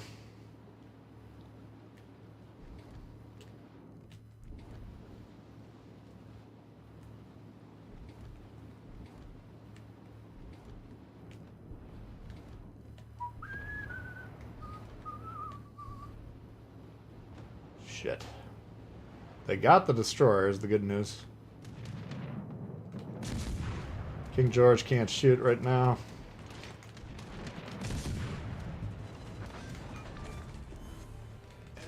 We can get Wichita and Riga off. That's two radars.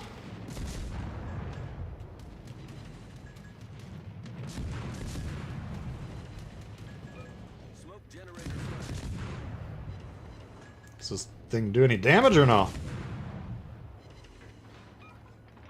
Now we're within radar range. If he's got the radar, we're probably going down here, but we're committed to the play.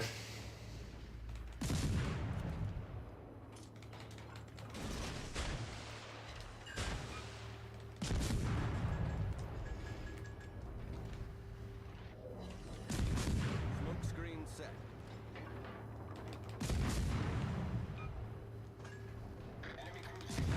Come on.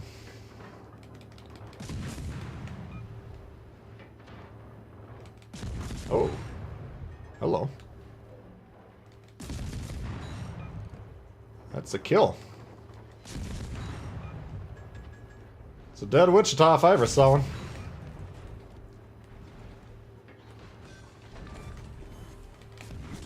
Alright, can we get D?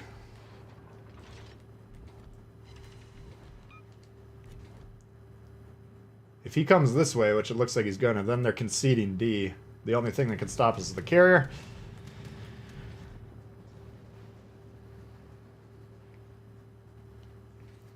Now we don't have smoke for another 3 minutes. Alright.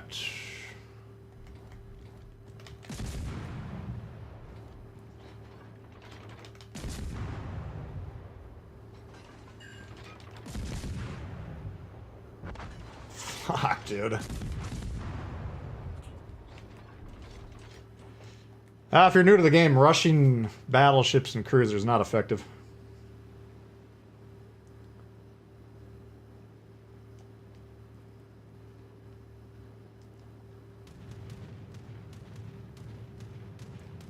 Got an AHL local team? Nice. Yeah, I used to... I never went to the Wilds club in Iowa, but there's another team my buddy from high school used to play on, the Des Moines Buccaneers. Down and saw them a couple times.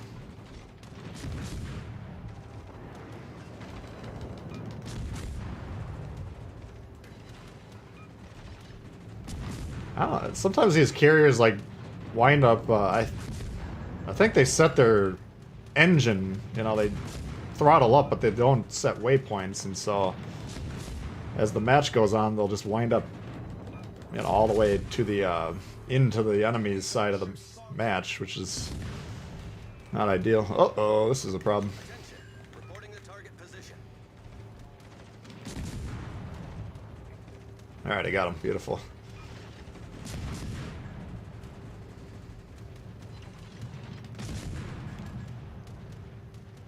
Doesn't seem to do much damage.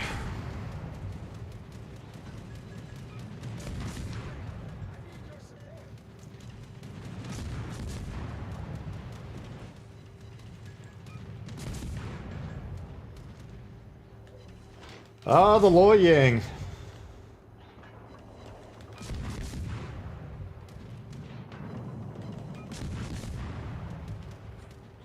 Curious that the carrier player is ignoring, like, the primary threat to him. And he's kind of boned at this point either way, I get it, but...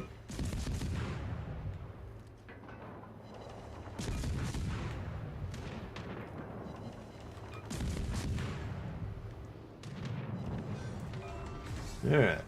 We sunk an enemy aircraft carrier. Let's just fight this guy. I don't think we can lose, can we? Can we lose? I don't think we can lose. We're gonna die, but I don't think we can lose the game.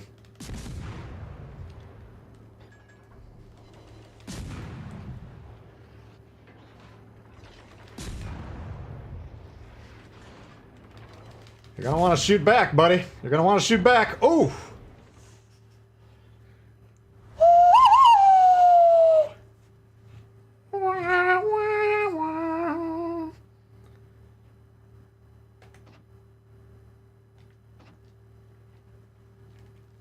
Nasty creature. Alright, let's get back to what we're trying to do. Grind. No ships available. There we go. That's the problem. Alright, so it looks like we're probably one game away, barring a disaster. Kraken inbound. Well, we were close. Yeah, we were close.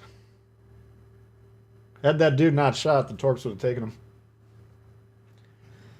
I don't think we can lose. Famous last words on Legends, absolutely.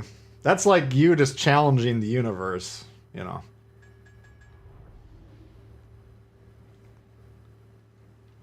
There's no way this could go wrong. Your team is trying to lose the game. Keep that in mind. They will fight through the end.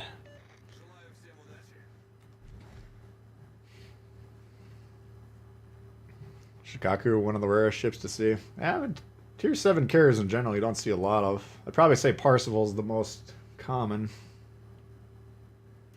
I don't know. Shikaku started off whatever, and then they just kind of cut its balls off right away, so... Battle starts.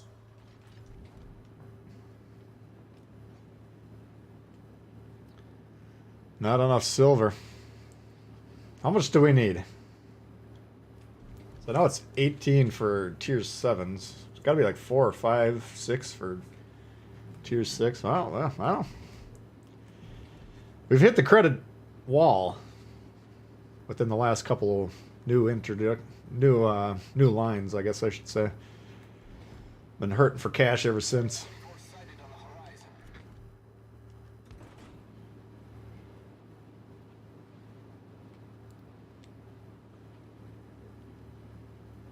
Wild games with the X are awesome, absolutely.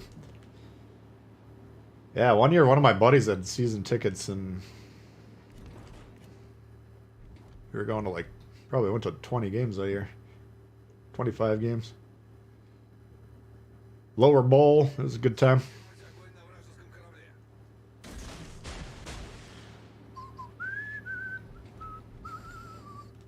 Oh, he's got double concealment on.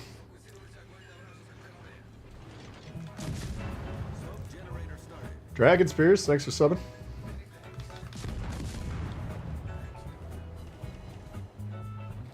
I'm not concerned about the Fushim, but I'm concerned about the Grashby and the Tennessee that are close. Anytime these ships are within 10, I mean, that's a close range support ship.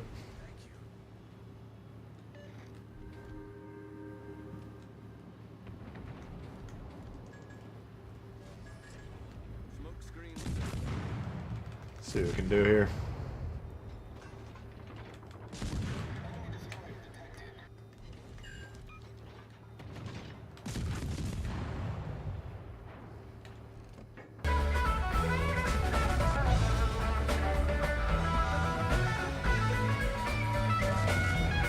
Okay.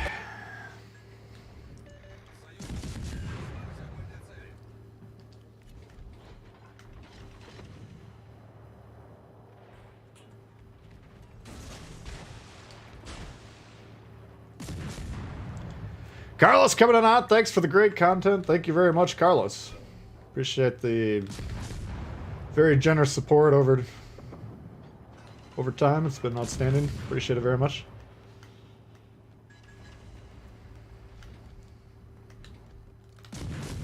He's probably got his little sonar going on here, which means we're about to die. Engine boost activated.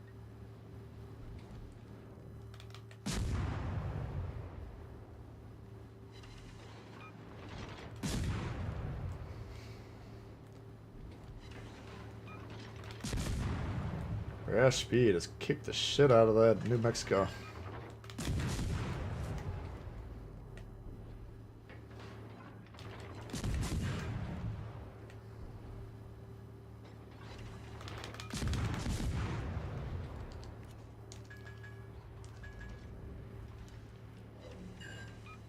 This guy's been doing a good job dodging torps.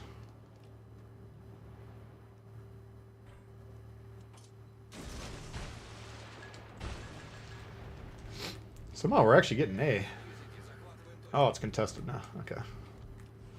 So if I'm that Grashby, I'm probably turning hard into this thing. Number one, to dodge the torps that you should expect from us. Number two, to get that guy with the sonar. If you continue where he was going, though, he probably will get whacked there. There he goes. Complete turnaround. This guy's doing a really good job dealing with torpedoes.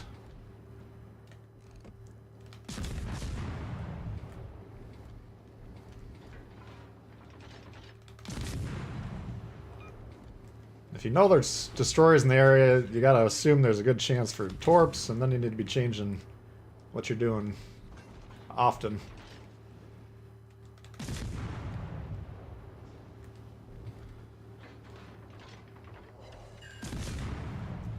So we're gonna lose A, we already know that. The question is, can we get B and C under control? Not likely. Doesn't look like our team's doing very well over here. 36. Oh, I got reset by a torp. Shit. Torpedoes dead ahead. Carlos keeps those lights on. He does. Yeah, he's very generous with the support. No doubt about it.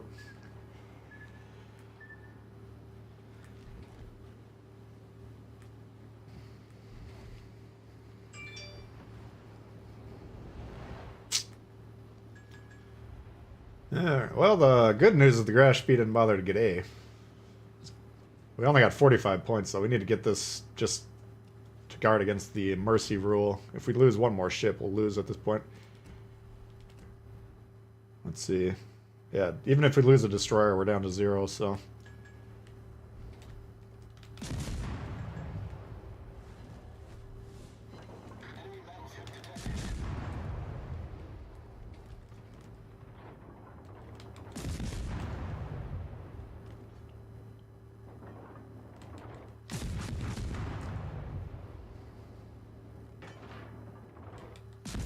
What the fuck? How am I not hitting this thing? Torpedoes dead ahead. There we go. Double? Sunk an enemy destroyer. No.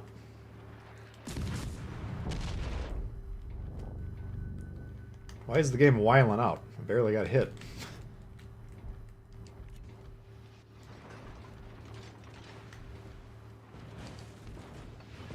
Fuck off. The ship is on fire. Problem solved, sir.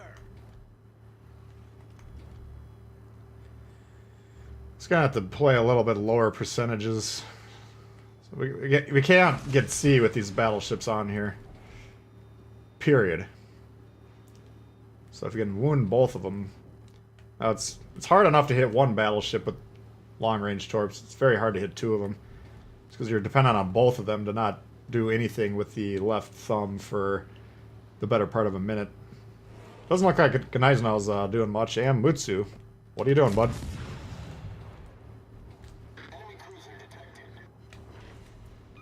Probably one on Gneisenau. None on Mutsu. Interesting. And our boy is on C.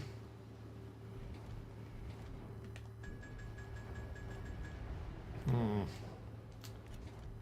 think we're just going to reload one more Torp salvo here. We're probably going to have to win on just straight up kills. Oh, God.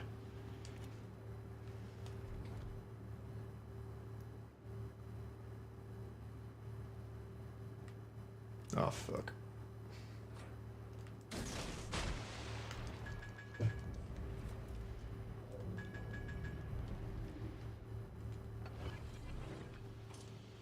Smoke generator started.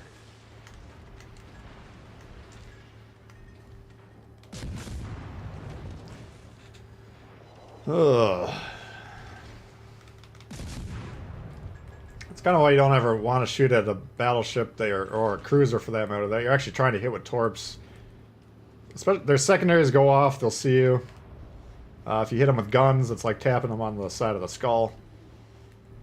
You know, they're bound to be hit to your presence at that point, and they'll probably try and alter their course.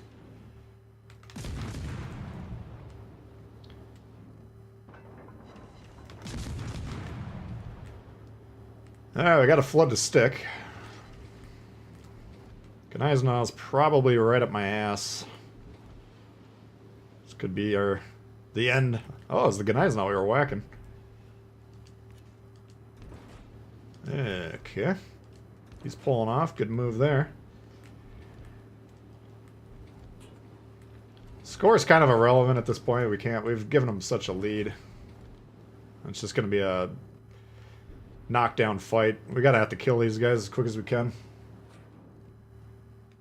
If you're gonna suicide torp, you better hit the torps.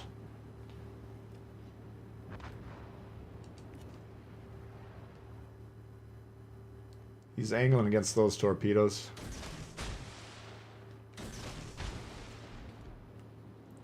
Alright, so we got 2 battleships and a cruiser. Oh, lordy.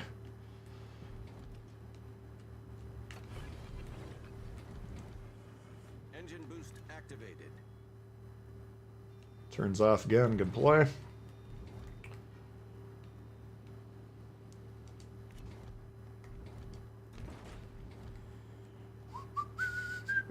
What's up, Blaze? Good to watch the video from my point of view. Yeah, I find that interesting. I've had a few chances to do that where I got a game, especially one that I record that I can go back and watch, and then someone else has the footage as well.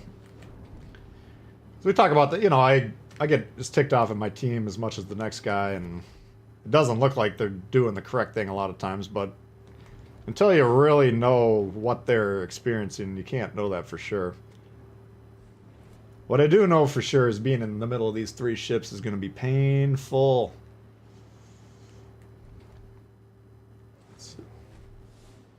Got the smoke ready to go.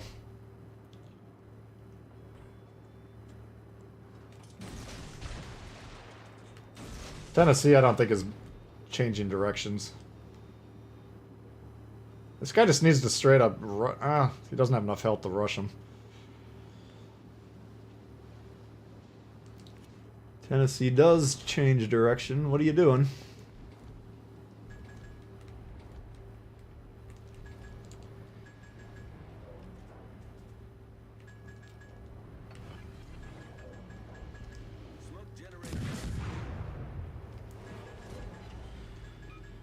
Why the fuck are you launching widespread torps, dude?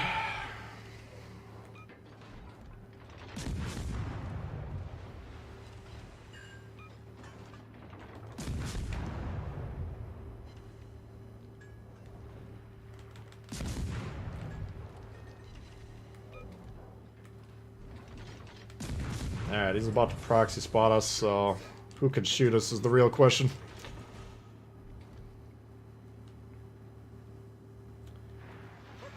Take the widespreads out of the playbook.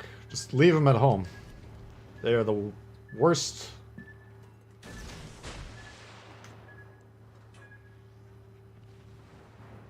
We'll take some damage, but I gotta at least launch something at these other guys. God damn, are you fucking kidding me?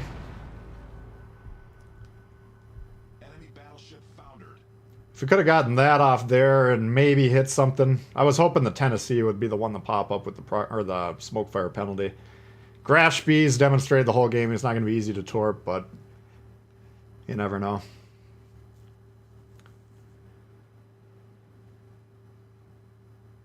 Super duper close range. Yeah, but even then, this is super duper close range, right? Unless you're talking like at the edge of your arming range, which you're still going to hit more torpedoes narrow spread. I've been talking about this for 2.5 years. I have yet to have anyone give me any compelling reason why you would ever use widespread torpedoes, ever. Usually the common response is on a triple launcher ship, you can do one narrow there, kind of side by side, and then a widespread right in the middle, and that kind of... You have new angles of torps that are present in that situation. And I've seen some interesting spreads with that, the hybrid spreads where you got 2 narrows and 1 wide. I still... If you're going to hit, you're going to hit with narrow. The main reason people do it is, oh, this narrow gap only covers a small band, right? So if I use the widespread, now we got this huge coverage. But not everything in the band is going to get hit. And now we're putting a spread of torps down where your ship can be horizontal, broadside, and still dodge. You can't be broadside and dodge a narrow spread. So why... I love it when I see torpedoes that are coming at me widespread. I'm like, oof, I would have been fucked had they known what they were doing, you know?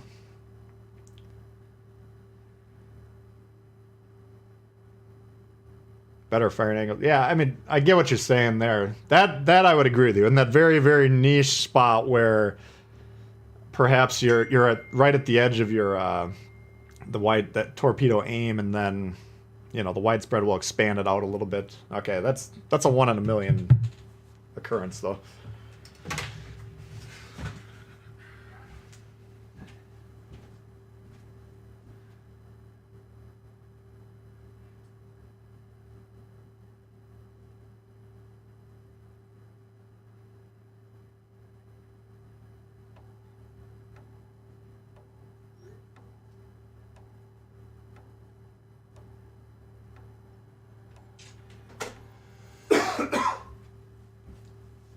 Alright. Well, that was a long shot game anyways, but it was kind of interesting to see the destroyers try and claw that back.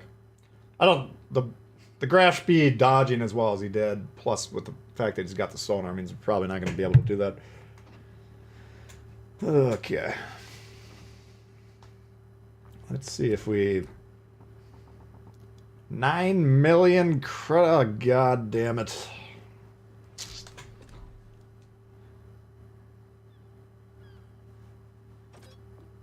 This game, I tell ya.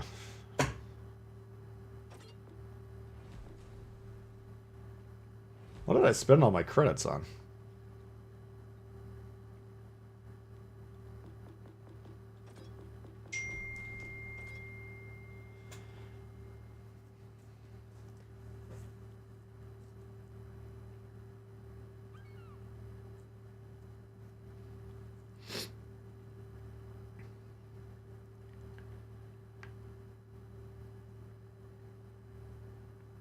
Close range sharp aim. Yeah.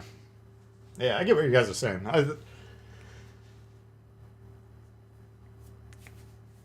I would bet... I don't know. I mean, that's such a rare occurrence.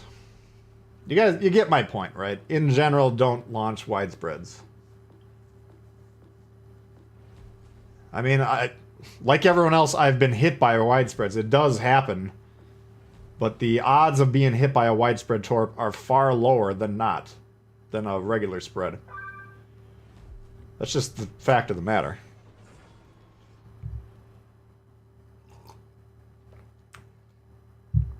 Weimar, yeah. We'll be playing tier 6 premiums until we get the 9 mil.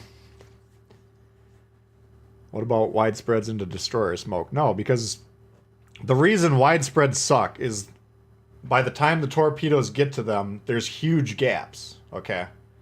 So If I send 2 salvos, what ship do we got here? If I'm in a destroyer, I'll visually demonstrate. Okay, so let's say... Alright, I'll wait till the thing comes up.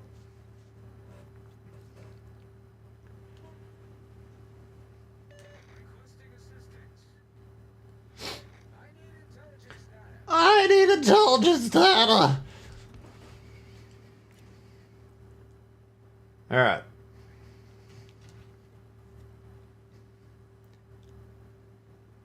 Did spend a lot on carriers. That's the fucking problem right there. Alright, so let's say this island right here is a smoke. You know, here's... This whole thing is a smoke that's been spread out, right? So if I launch one here and one here, those are nice dense launches that a destroyer just sitting in there is almost certainly going to get hit by one of those. Now, it might look to you like, okay, I can cover the whole island like this, but what it's going to be is 3 torpedoes that are very far apart from each other, and there's going to be these huge gaps, and by the time the enemy notices that the torpedoes are coming, they can just move slightly if the torpedo happens to be coming at them, or more likely it's just already missing them, right? So, I mean, if you have these spreads like this, and the destroyer happens to be in there, which should be about a 10% chance in most cases, then it's almost certainly going to hit them, you know? Widespread torps, I see them all the time where you got a fucking broadside Iowa horizontal to these torps, and they still miss on either side of them. That's how worthless those are. You... Reporting the position of a strategic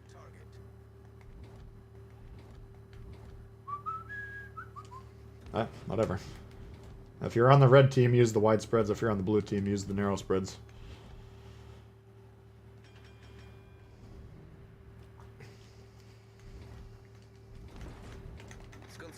Alright, so we got a Baltimore, which is obviously a problem. We do have a Cleveland on B as well, so the 2 biggest threats to us are on the 2 caps that we have any chance of influencing in the next 10 minutes.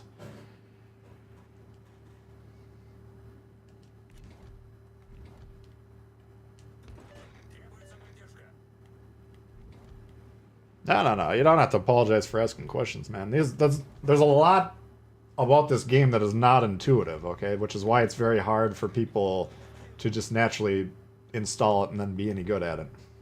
Alright. Eventually you might be able to get there. But in general, the people that are very good at the game have taken the time to learn from other people that know what they're doing. So I got a fuck ton of content specifically geared just for new players. And, you know, that's a big part of what I'm trying to do here is get people up and running as quick as we can. So, yeah, don't ever feel bad about asking questions.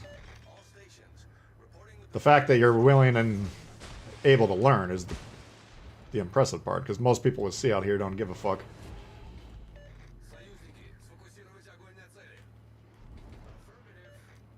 Good inside 2 kilometers? I mean, even then, why?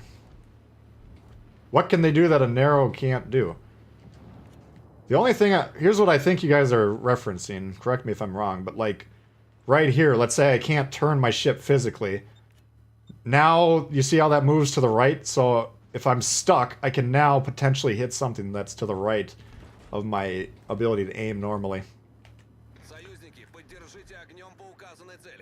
I'm charging the Cleveland, but I'm recognizing the fact that I could probably kill him if need be.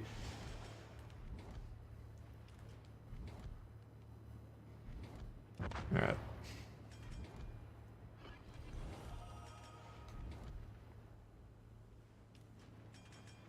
And if that's what you're talking about, yes, that is something that is relevant, but it's very, very, very rare that I'm gonna not be able to turn my ship and get my narrow spread on there.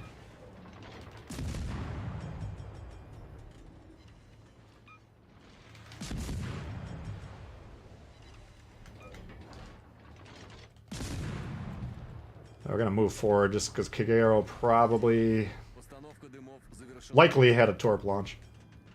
But if we move down south, then they can't physically hit us. Now we got no threat to the south here. We got this thing. But we'll rush this destroyer, kill him, and then flip B, and that should... Enemy warship. This is making me sad. I mean, we're kicking the living fuck out of them on the northeastern side, and this game's... We're actually losing the game, soundly. But we will kill the Kagero here, hopefully.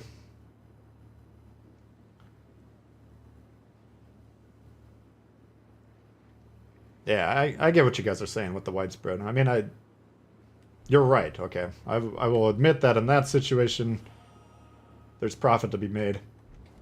But how often is that situation arising, is my point. It doesn't negate the general advice to never use widespread torps, right?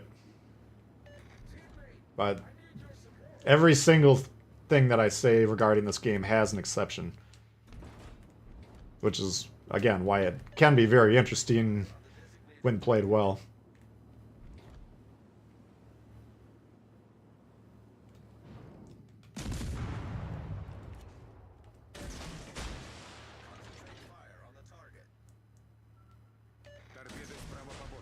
Yeah, I see what you're up to. Want to get on the base and then pop the smoke if possible. Alright, he's dead.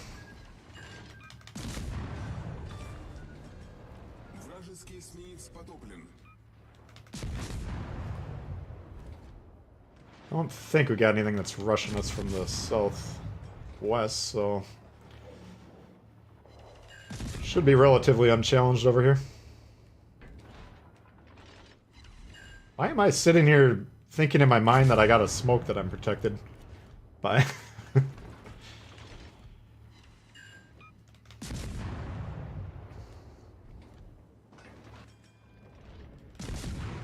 I don't know what I'm doing. Luckily, they ain't paying me no mind.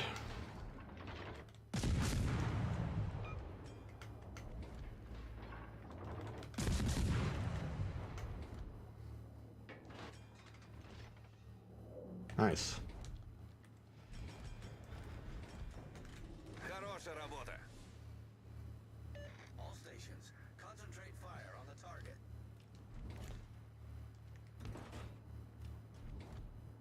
Alright, so... What we're going to do is we're going to try and get on A, but we'll see if we have a torpedo strike on the way there. I'm not going to chase these battleships all the way into the Arctic Circle, because that has no relevance on the outcome of the game. Roma coming into B could be a bit of a bitch, but if we can flip A, we can kind of counter that.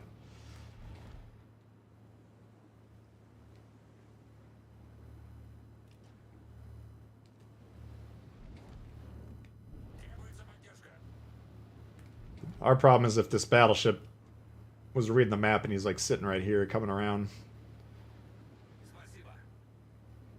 Alright, he killed the... I was gonna say... Oh, fuck. It's precisely what we didn't want.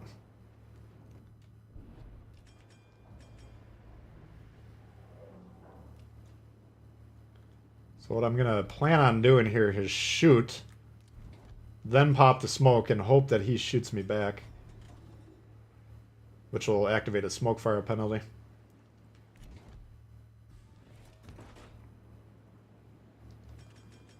I want him off of A, and if he perceives that he's under threat by the torps,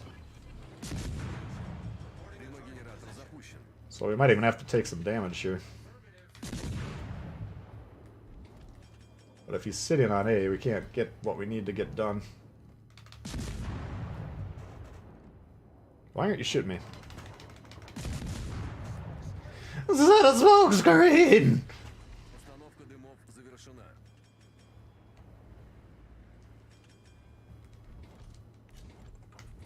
Roma should have just rushed me.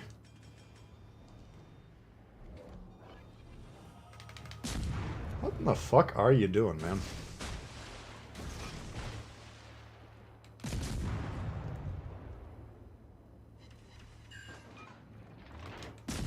Shoot!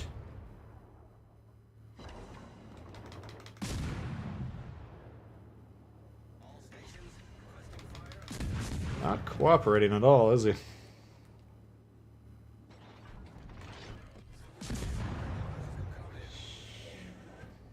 I mean, if these are narrow spreads, we might hit him with one, we might not, even though he's sitting there broadside. Alright, now we can get A. Should be the end of the game, hopefully. 28 citadels in the Emily? Holy smokes, that's nasty. Yeah, any tier 4 with ripping AAP like that. It's a lot of fun. AFK? No, he was playing. He was moving. There's a mentality in this domination mode where we have a base, I'm going to commit my ship to just sitting on and defending it. Which I appreciate that mentality, because at least you're trying to win, you know, in your mind. You're like, someone's got to defend the base, right? But in that instance, he hadn't been able to shoot for minutes, and his hard counter showed up and just basically kicked the fuck out of him for no gain. Like, if I'm red and I capture A with 3 ships like that, and then we move into B, the enemy basically has to go through our 3-ship armada to get into A, to flip it. Right? Ooh, Kraken!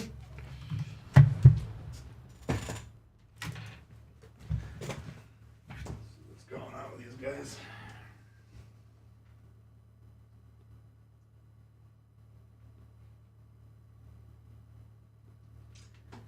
Alright.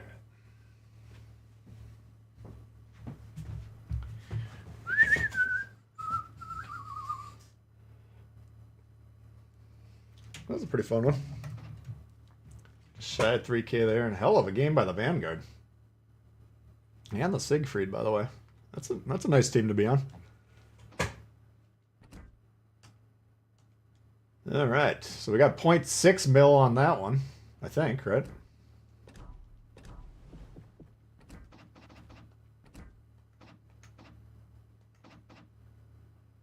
Yeah, just shy of 6. We'll take that. How are we doing so far? 1, 2, 3, 4, 5, 6, and 2. Not too bad.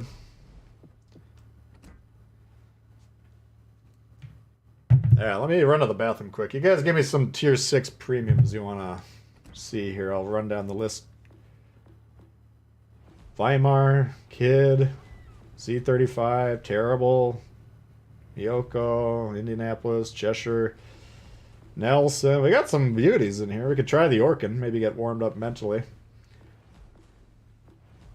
Wait a second. The Munchen's tier 6? In my mind, I was always like, okay, you got Munchen tier 5, Weimar tier 6, and then the new, whatever. Are we still on that campaign? What campaign are we on? Whatever this ship is.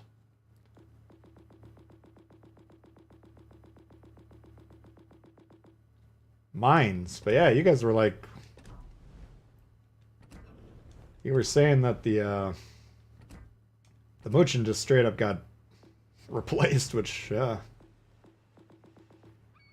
Alright, Abruzzi, Ognevoy, Boise, Flint, Belfast, Chuck Hughes. We haven't played that one. Don't know anything about it. Scharnhorst, we could always... We got some fun ships here. Yeah, give me 30 seconds. I'll be right back.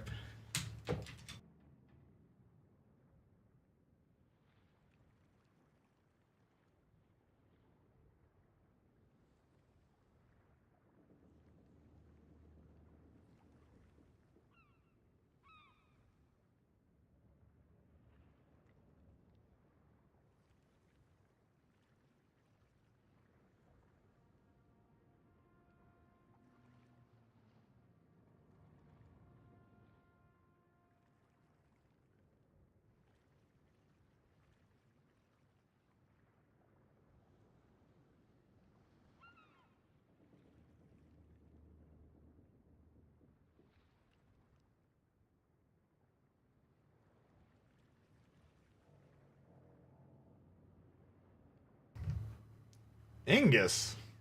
What are you, mad?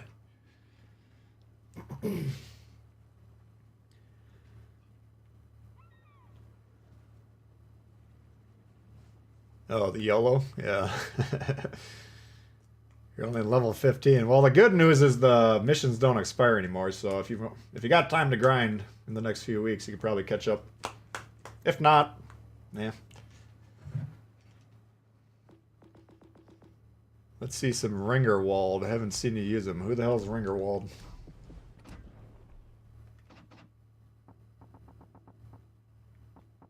This boy? Increase your AP shell's max damage. Wow, here we go. Max speed. AP shell. Ooh, boy. This is nasty. Apparently I've used them at some point. Let's see what we got them on. I think when I was testing the mines, I was testing that build as well. Yeah. Oh, he's on here too. Alright. Kid, yeah, we'll do some kid action, don't worry. You don't have to pull my arm too hard to get me to play the kid. Atlanta would be a great credit booster. We should play some Atlanta.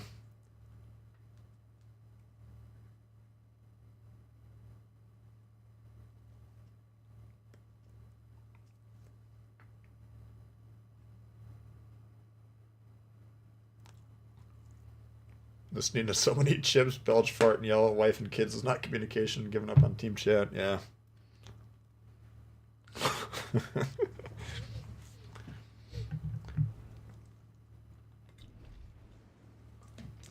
There's really not that much of a point to it. That's what happened to me when I was playing World of Tanks, because same situation. It's just like, oh, well. I know it's on TV in Brazil right now, but other than that, I'm not getting a lot of useful info.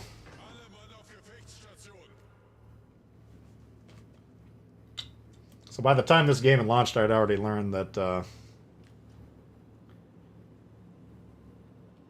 team chat would not be that useful.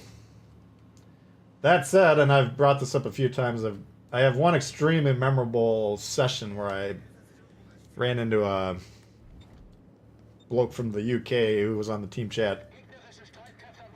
And we ended up, I don't know if we just randomly kept getting into games together or if we teamed up, but excellent communication. And I was still kind of learning the game too, so I was learning a lot. This map is not, map/spawn isn't exactly the greatest for this.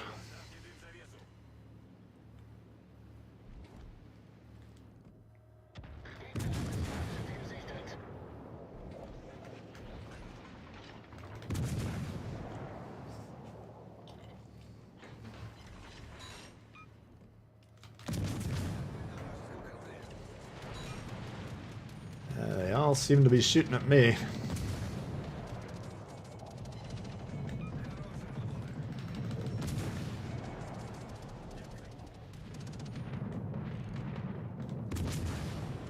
Shooting me, but they can't aim, luckily.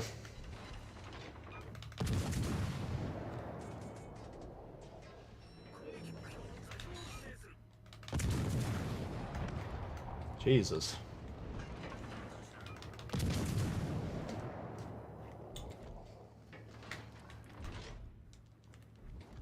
Alright. Alright, so we gotta... You always gotta be paying attention to what the numerical situation is. We got 2, 4, 5 versus 1 on C. Why is the cap not already captured is the only question I have. They have a 2v0 on B. Why is that cap not captured for red? And A, of course, they will capture it. As soon as we can. We can't push into a hood. What are you, nuts? And the destroyer, for some reason, went around the backside of the island as opposed to capturing the base, so... You can usually tell pretty quickly who's trying to win the game and who's not in domination mode. Looks like their destroyers have turned it around now. What I'm kind of counting on is being able to spot the cruiser on B and then melting them.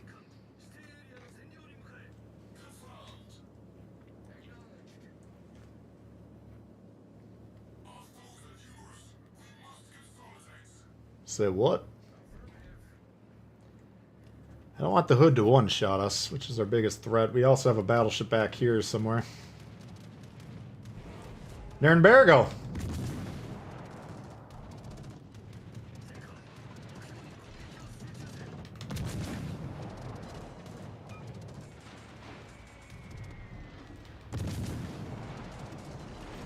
Whew.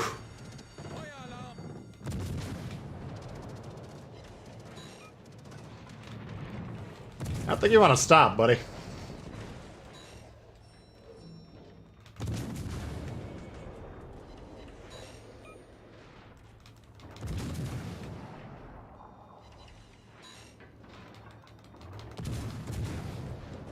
Motherfucker. Bayern. Ugh. That is a tough side for that ship.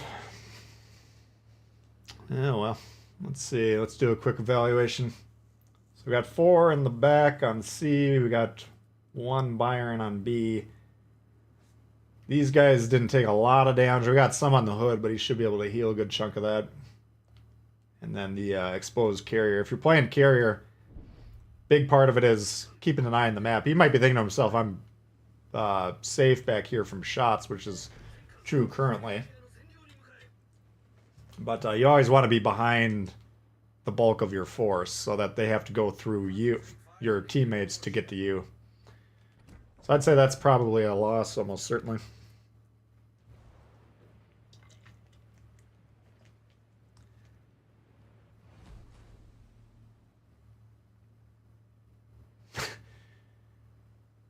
Yeah, we'll fire that one up again.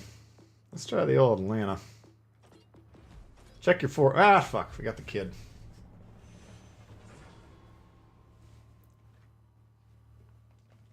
$171 likes. I bet we could probably get to 200 here. I usually say 200 seems to be the sweet spot where YouTube's like, oh, at least for a channel my size, where they start suggesting the streams to new people. We gotten some new subs today, though, so that's just kind of how the like button works. Is the more likes, then the more likely YouTube's gonna say to itself, let's show the stream to someone who's never seen the channel before, see what they think about it.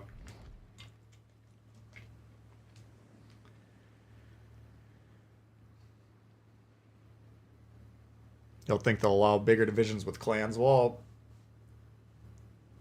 in terms of like voice chat, or I mean, I'm viewing the clan essentially as one big division,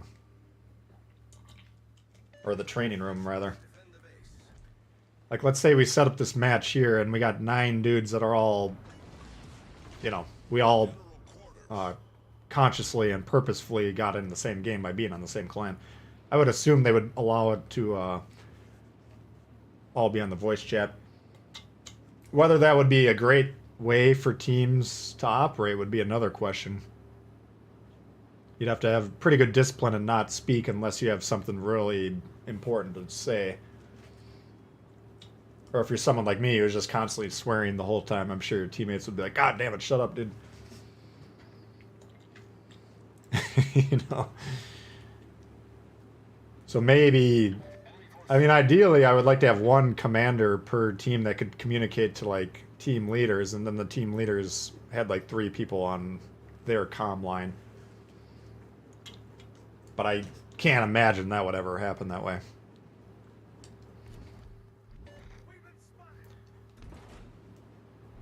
You've been spotted. Well, what are you going to do about it? Rajamata is using the smoke, so he doesn't have the radar.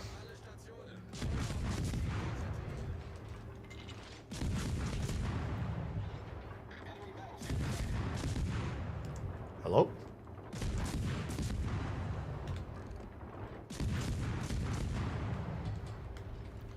It's a fucking waste of a smoke, goddammit. Smoke screen set.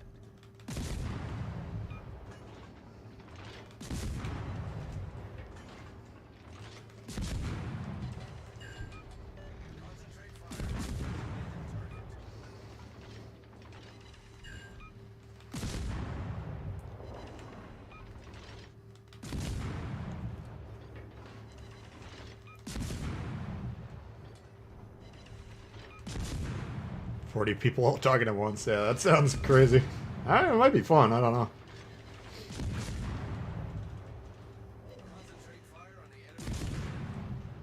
It would all come down to how like serious and competitive your clan is. I mean,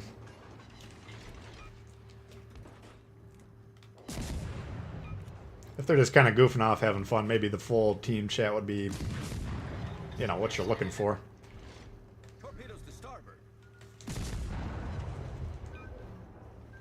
Torpedoes to starboard. See, those are long-range narrow spreads, and I can almost fit my ship in horizontally through there. Imagine if that's widespread. Those would be spread out from, like, here to here by the time they got over here.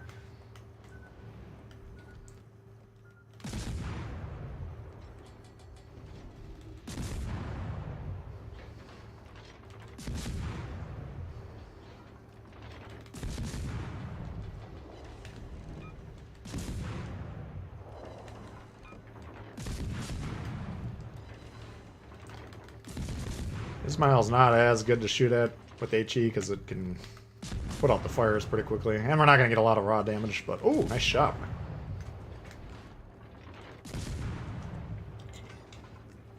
So I think the next play, now that we've kind of backed up these dudes, is go rush these two destroyers. We'll take them in for questioning.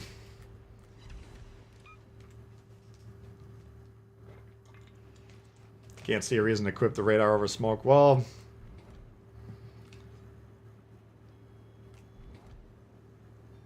yeah, I mean, until I can try it, I can't necessarily comment. But my playstyle on the Orkin is usually get into an opening position and then hit them with a quick surprise radar. See if you can take off one of their destroyers to open the match, which is pretty good. I think it's just out of our range. But other than that, yeah, it's... As a solo player, the radar, we are depending on our team to use the radar.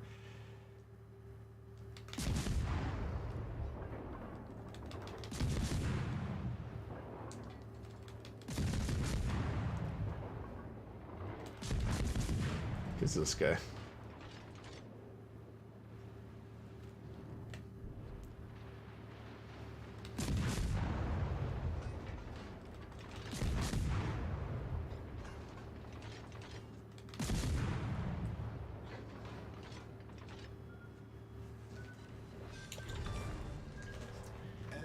Here you go! Oh, they're both in here. Interessante. Well, he's going to have torps ready, I believe, unless that was his launch.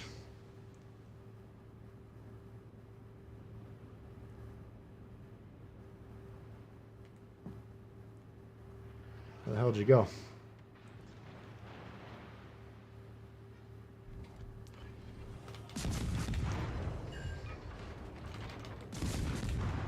Dead.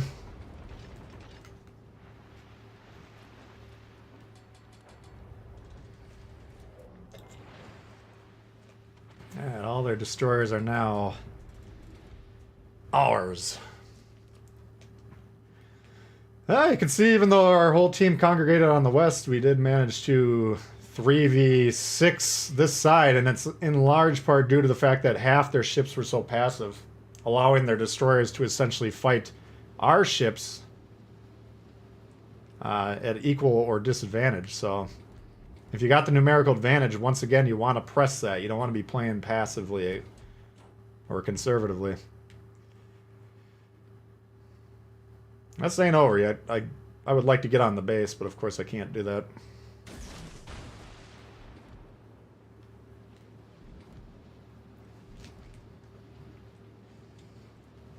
But 5v1 over there, they should be able to take that, and then they'll eventually make their way into the red base. Algery's probably going to catch us. We better get the fuck out of here. Torpedoes to starboard. Many thanks.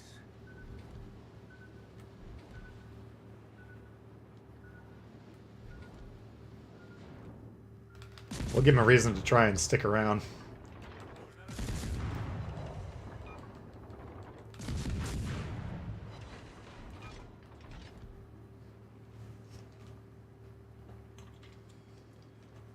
Alright.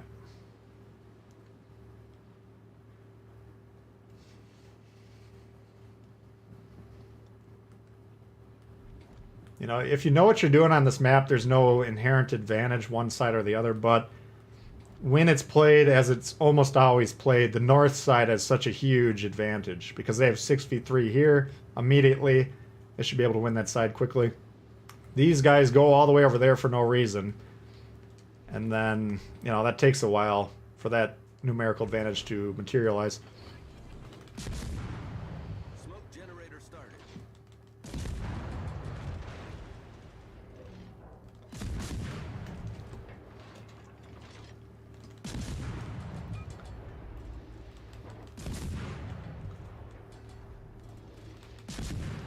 We'll just keep an eye on him. If he rushes us, we get out of there.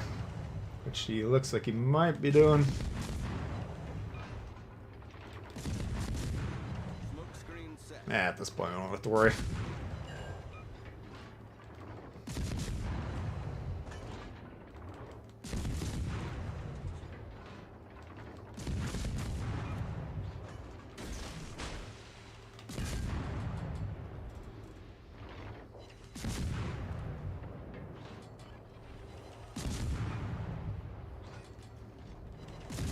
Pretty easy, that one. Engine boost deactivated.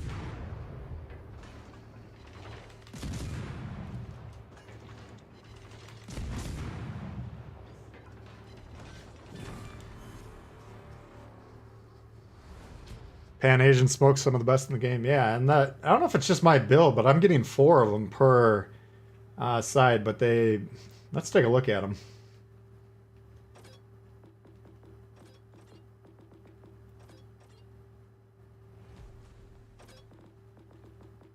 I think they're American duration as well. 120 reload. Oh, so we don't have very long. So they're not quite as good as the Americans, but the fact that they reload as quick as they do, every 2 minutes you get another smoke, which, you know, it takes 70 seconds for the smoke that you drop the first time to dissipate, so you really only have about a 50-second gap in between usable smokes, which is quite nice. Yeah, we need money.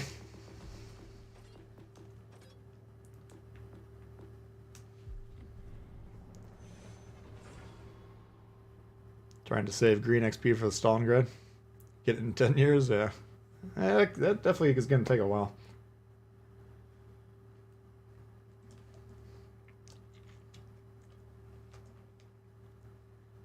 Get set on fire by the Asians a lot, yeah. I mean, they got to have balancing features due to the fact that they can't hit a destroyer with a smoke, or a torp, which is a huge disadvantage. You've seen today we've already hit 2-3 destroyers with our torpedoes. Yeah, we got 1 destroyer.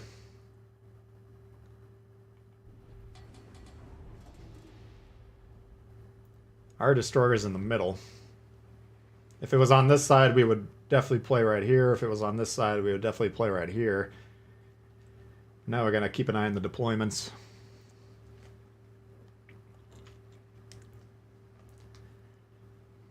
Yeah, exactly. Yeah, I agree. I'd say the smoke cycling, at least through the tier 5, is probably the main strength of that line.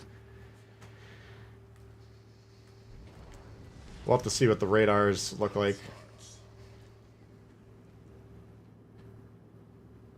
I'm gonna, even if I conclude that the smokes are better than the radar, I would still probably have a hard time setting them up not utilizing the radar, just because what's the point? We already got a bunch of destroyers that have the smoke sonar, or the smoke, you know. In other words, what's the difference between the Gajimata and the Benson at that point, or the Chi Shang or whatever compared to the Fletcher? Enemy force detected. But we don't have the ship, so we can't comment.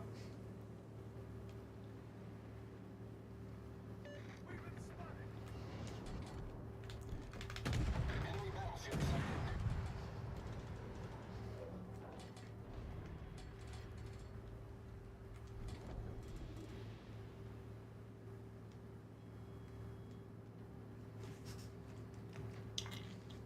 Why I'd land over the Flint? That's just the traditional golden shower machine.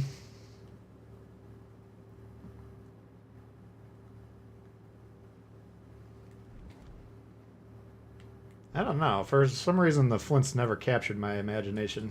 It's probably better than the Atlanto.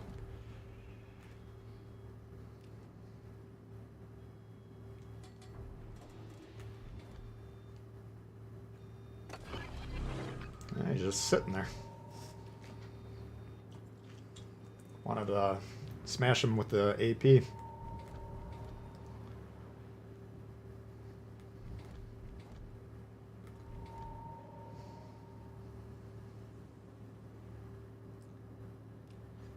That's alright.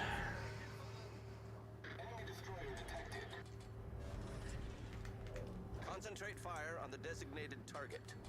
Now here's an interesting play. We can't rush him because the New Mexico's here.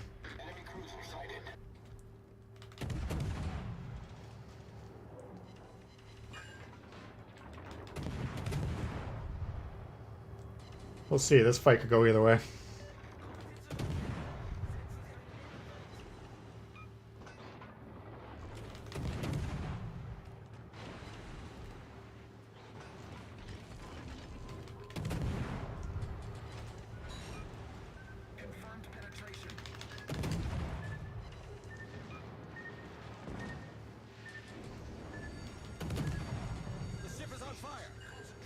Ah, it's gonna hurt.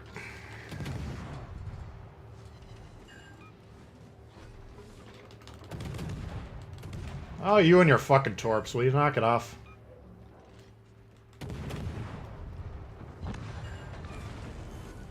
We've destroyed an enemy cruiser.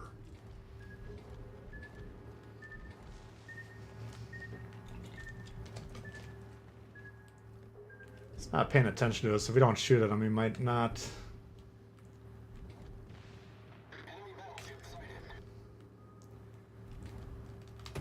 This guy's not playing, but he is spotting. So I can't really capture the base if he's there. I'm going to pull forward to block these shots. We're going to take him out, then we'll go ahead and get B.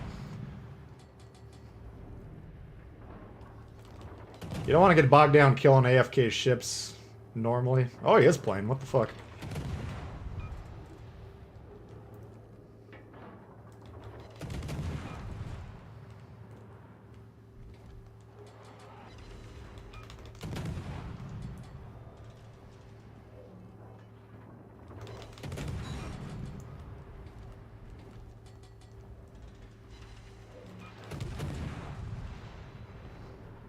See if he's got spotting on him or not.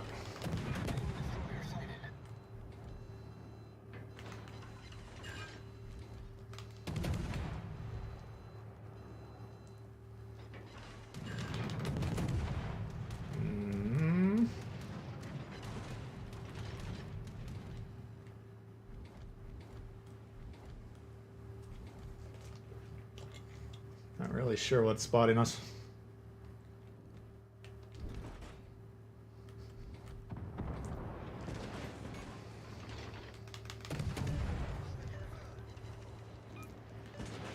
There you go. Give me the broadside, baby. Fucking hell. Man. That didn't work. Should have torped. Fuck. I think you're gonna need to. The ship is on fire.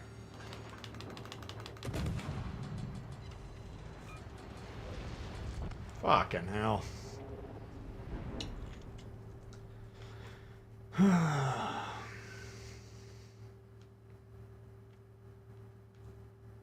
Man, that fucking French spaced armor.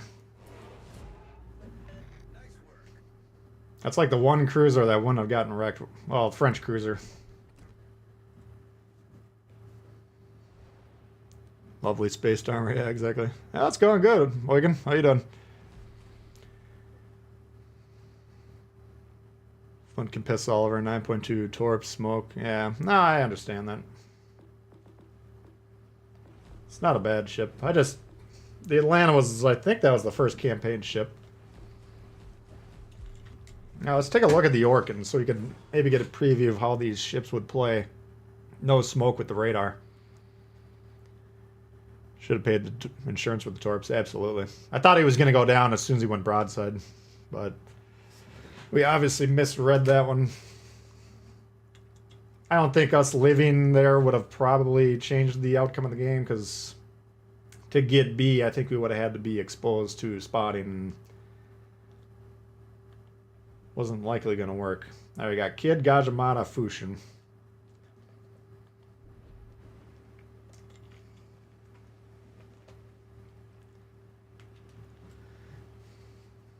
Wouldn't rely on AP on that ship. Yeah. No, that was a straight up mental error. I thought we could do it. Thought wrong. Should just stay behind the island. Yeah, but the problem was we were the only ones spotting him once he closed in. If I'd done better with the shell selection and the approach to that fight, we would have won.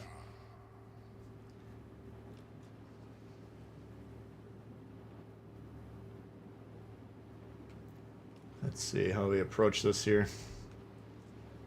So I'll just demonstrate the play that I'm envisioning for these, the opening play. It's like, most times destroyers are going to go towards the cap, right? And like, by the time I get here, at the edge, he gets here, we could probably spot each other. But what we're going to try and do is just get an early advantage. And of course he's not there, so not the best demonstration. I might also be misreading how close he is due to the spawns changing recently. So now we have no advantage at this point because he can see us. We actually can't see him. But you get my drift. Like, let's say this Cheshire was in a spot to actually shoot that guy, and by the time we popped the radar, he was actually in the range. Well, we might have gotten 2 cruiser hits and 3 or 4 destroyer hits. My point is, a lot of times you can kill a destroyer very early, which is obviously a huge advantage.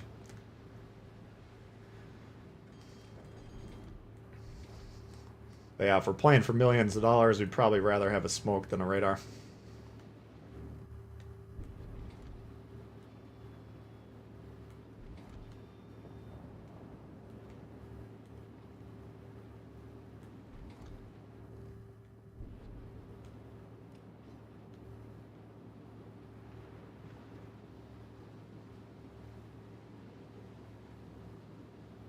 I think our carrier just launched his first plane. It's too obvious the carriers don't know that you can auto steer them in most cases.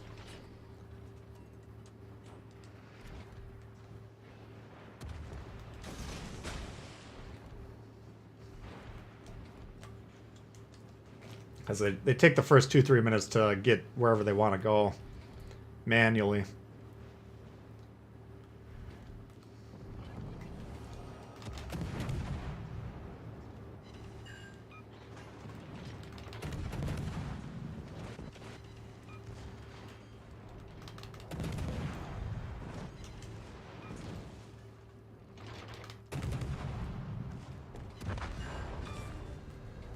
Zatopiliśmy wrogi niszczyciel.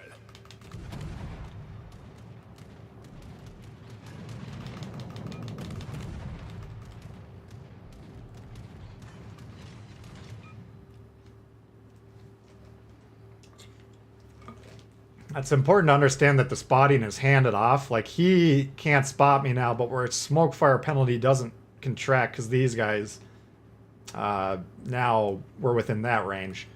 So it's kind of like maybe a good analogy would be like a cell phone tower or something, where you're kind of handing off an acquired signal. So this guy spotted us due to firing. We have extended spotting range, and then by coming around the island, these guys are now in our max firing range, and we still have to wait for the full 20 seconds. If these guys were out of our range, of course, we drop spot once we disengage. You've been spotted. You got no fucking resistance to the cap you're responsible for. What are we waiting for, guys?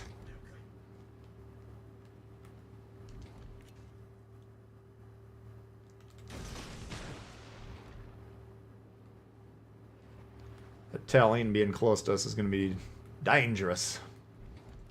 We don't have any good support for this destroyer fight. This might be the end right here. Oh god.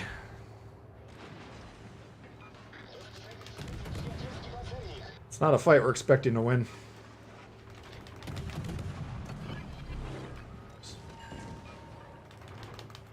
Didn't mean to use the radar, I was trying to hit the speed boost, but it's kind of irrelevant. If we can kill the kid before we die, we'll consider that a win. But we will die.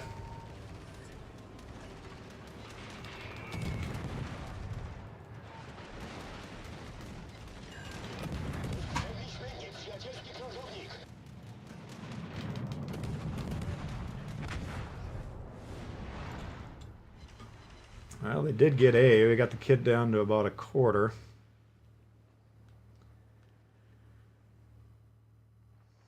Not looking too hot.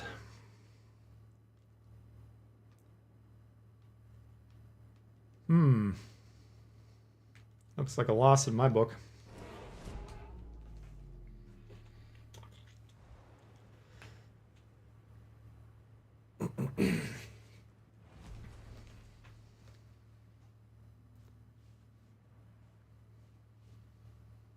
Not a great preview. Oh, 7.5. Okay. Well, yeah. It's certainly possible I'll come to the conclusion that this radar is just completely useless. But in which case, we're going to have to justify using those destroyers. It's not good. We got 2 losses that are taking a long time. What do we got? 7-2. Let's try a battleship. I don't think we played battleship.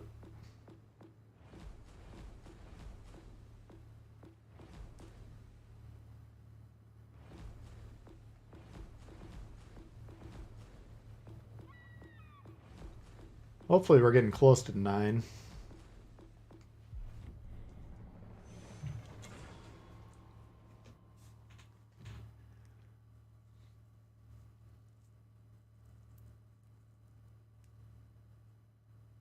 When you shoot the French armor, it's so good. When you use it, not so good. Yeah, it just...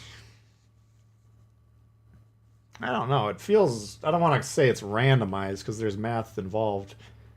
It's just we've looked at the armor schemes on those cruisers before where you got the outer shell and then on the inside of that you got another layer of armor. Now when the shell goes through the outer armor, it'll often arm. Which, oops. God, I hope they don't go up the gut.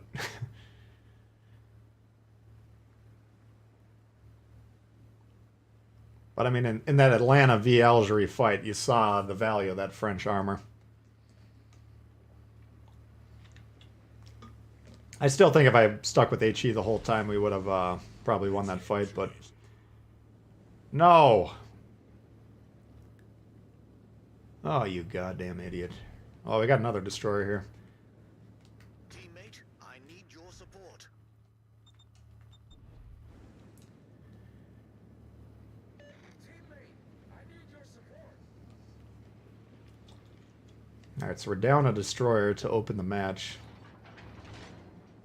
Maybe they got a numbskull that's going to go up there and they'll kill each other. That'd be the best case scenario.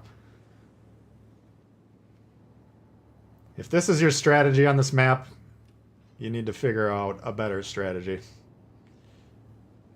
Period. You're not Flambast, you don't have a 3-man super Unicum division. Enemy force detected.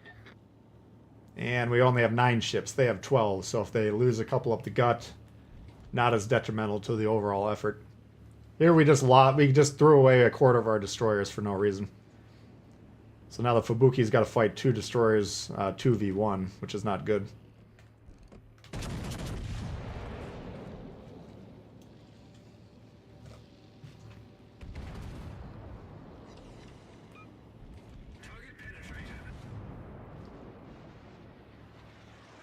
Yeah, this isn't looking good at all. So we know one of them's kind of in this mid zone right here. We do have Torbs coming our way. Not a lot we can really do about it except for stay angled at those torpedoes.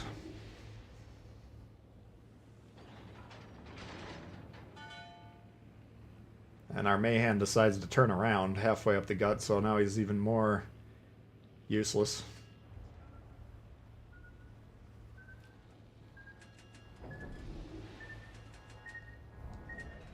Fuck that. We've sprung. Filling up fast. Just at the very edge of the effective range. Oh, this is gonna be a fucking beatdown.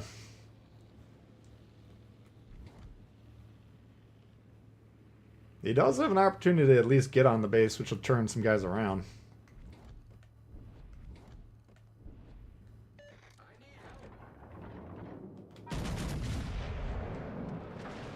I would still much rather have the Mayhan beating the fuck out of whatever this destroyer is over here.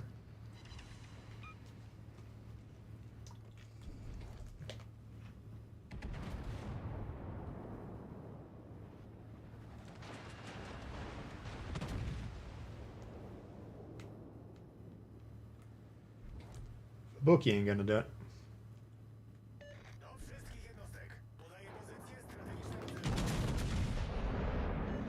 work.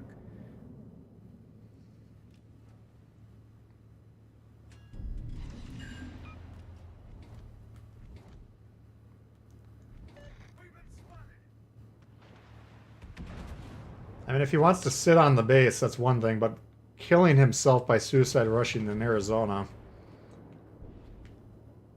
I really don't see the value of that one.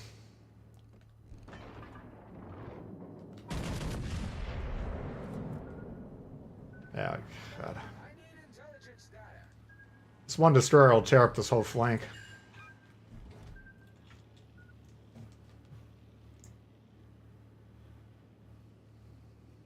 Alright, beautiful game there.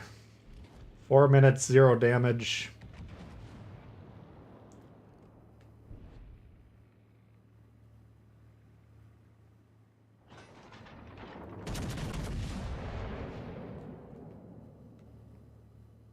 We need this guy. The destroyer right now is like probably here. There he is right here. Attention. Reporting a target's position. We'll even take a broadside shot to blow this thing up if we can.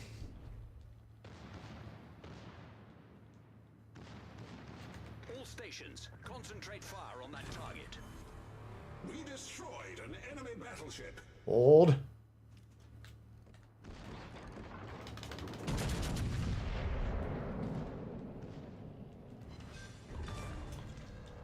Enemy destroyer sunk. It's like Destroyer 101, but the lesson is what not to do. This man ended up having a brilliant play. Now he gets off the base because he's going to open water gun a Bayern. Like, I understand he's a brand new player. So I'm not trying to talk shit about that guy. It's not difficult to understand. He has no idea what he's doing, but nevertheless. Oh, now we lost our Fubuki. Okay, this is not getting any easier.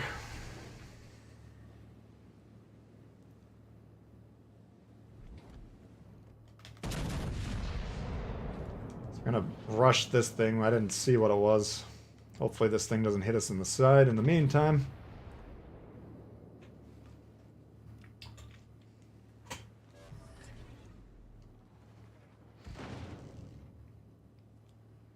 That wasn't the end of the world.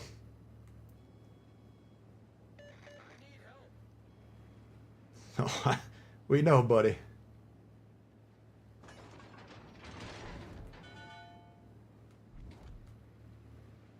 Might be over here. I misread that map. I thought he was on this corner, but he was right here. So that ain't gonna work.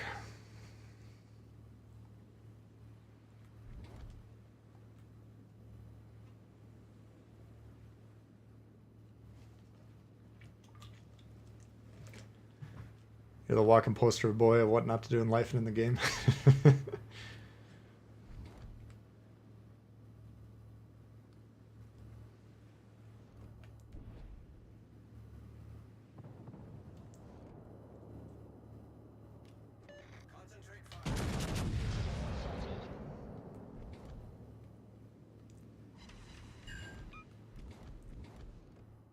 Okay, I don't see any. Well, I guess we got to go back and defend the base if we want to have any chance. Odds of a win here are in the probably the teens would be my guess.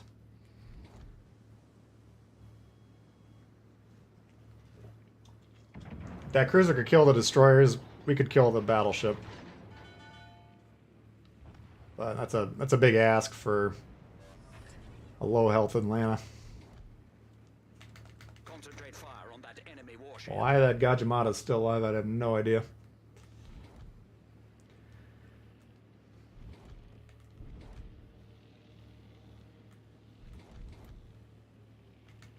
Attention. He's not even fucking shooting them. He's lining up a torp shot on the Scharnhorst, who obviously dodges. My God, this is not what you would call textbook.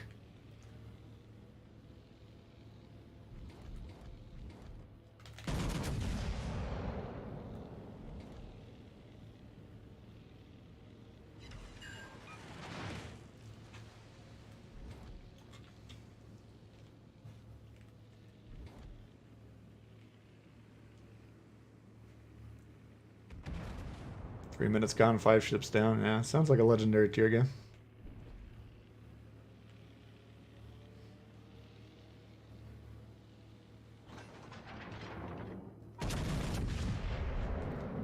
Let's see. They got 3 ships on the base.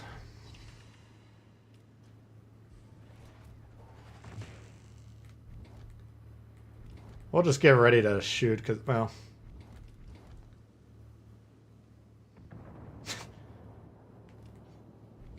They're going to be like, oh, we got this, so they're going to shoot. It's all on you. Nice work. That was a fucking work of art right there.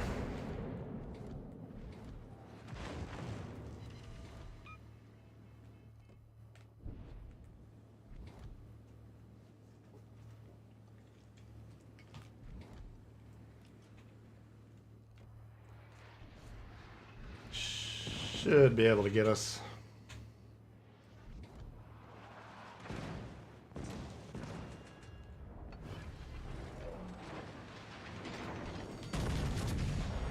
Fire.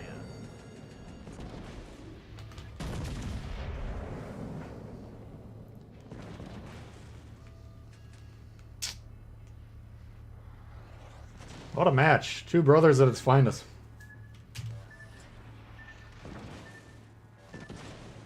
Problem solved, sir. Fire.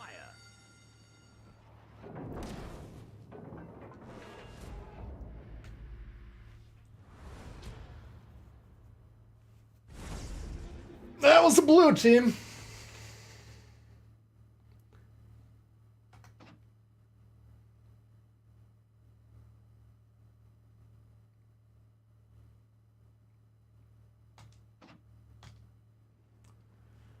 Oh boy.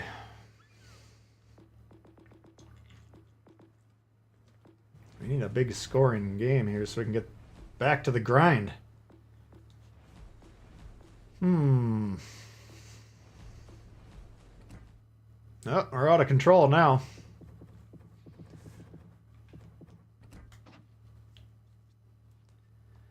That one didn't look too good. That one was kind of a shit game on our part. Well, still got... Alright, let's fingers crossed. Maybe we can get on the red team this game. Leave for 1 second, the team's gone. Yeah. The strategy employed that match was suboptimal. 8 more likes till we hit 200, guys. I'm sure we can do that. I know it. Weimar, we tried. We can maybe play it again. It didn't do very well. Scharnhorst was... We'll probably do Scharnhorst next if we don't have a big game here. This guy's managed to pull off throws that you're sure were mathematically impossible. That's one of the beauties of this game is the sense of awe and wonder you'll have at your abilities, right? The ability of your team to throw the game. Like, if they dedicated as much effort to winning the game as they did to throwing the game, it would be a lot of fun.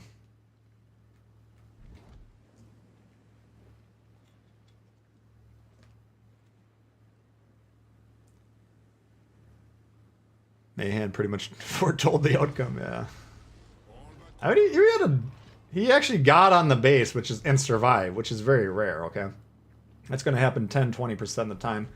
But then he pops the smoke. He was on the base accumulating points / threatening the win, which would have forced him to turn around. Leaves the smoke, proceeds to open water, gun, angled battleship with AP, and immediately dies. Like, if you wanted to create a laundry list of how to fuck it up, that would have been the sequence. Go up the gut, stop halfway like you're gonna turn. See if this guy's gonna go behind or not.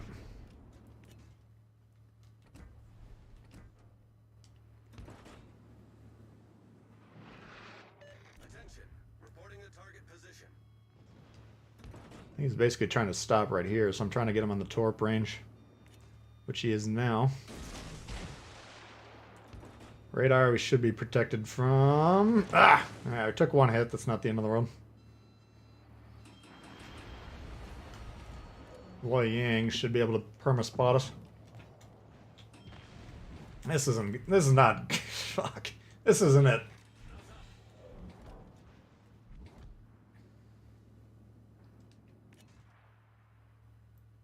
This is not it. And they got full sonar coverage of the cap, so any torps we put down, of course, will be fully spotted. Oh, they got a Baltimore back there, too. All stations. Concentrate. Well, the good news is they're overloading C. Actually, we're overloading it, too. But technically, we should have a decent shot at B, right?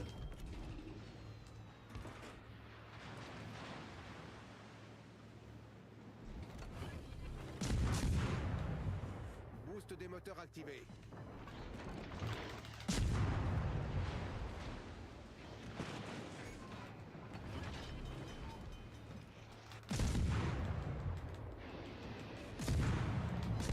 Résolu, chef. Nice. Dégâts critiques au moteur. That's decent. Oh, fuck. Can I get by there or not?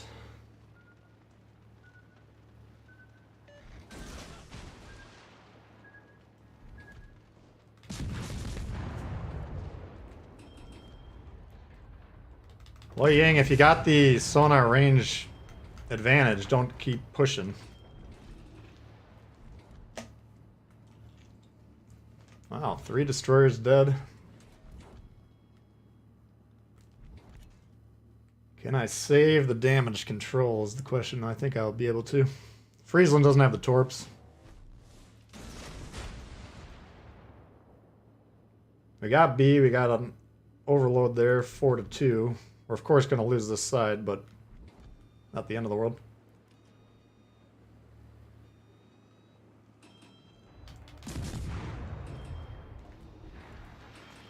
Ah! Problem is we got Tallinn and Baltimore, which both have radars. We could maybe think about getting on A. Might be the play. I think we could probably get there. That'll lean us down a ship over here, but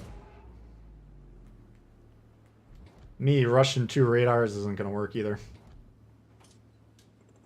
Here's the tier 7 right here. First time I've seen one.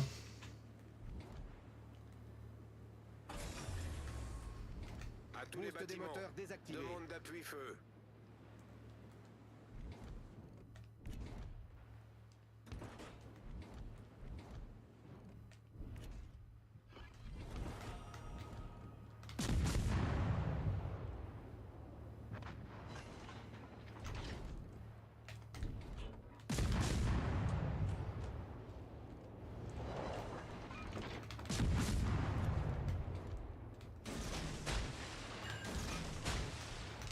Come on.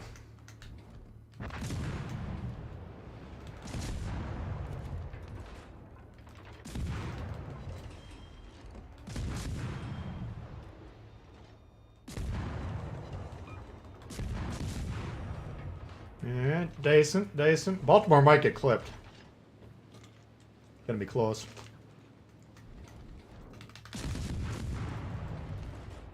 Yeah, we're already getting A, which is good.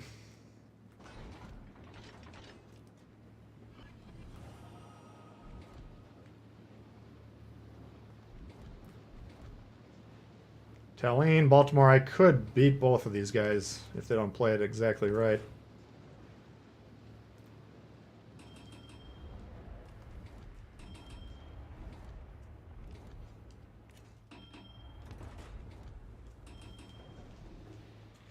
Doesn't look like I need to, though. King George should kill both of them.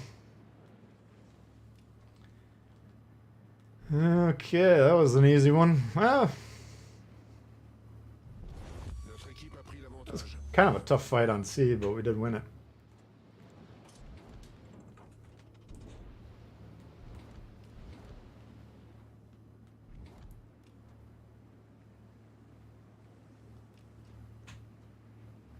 You're back. Welcome back.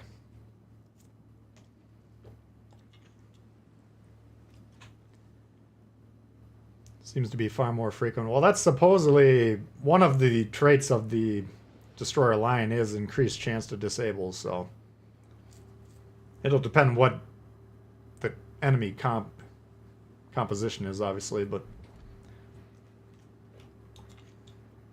that's at least by design with regards to those ships.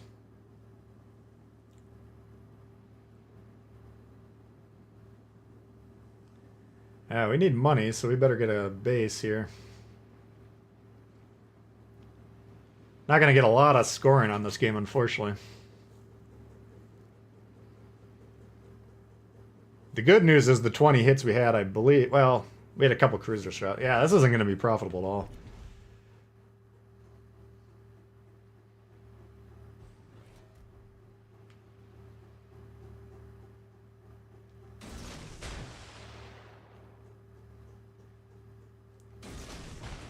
A base will give us a little bit of cash.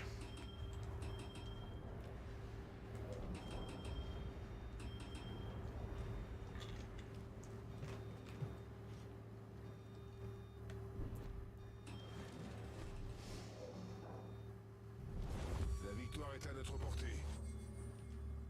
Keep going, keep going, keep going.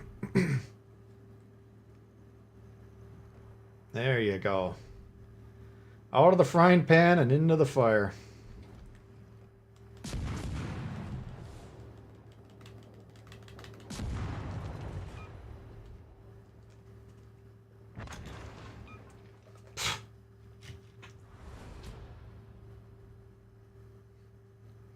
Subs will kill us all. Let's just hope that it doesn't happen for a while. Man, we didn't make any fucking money there. God damn. Ugh.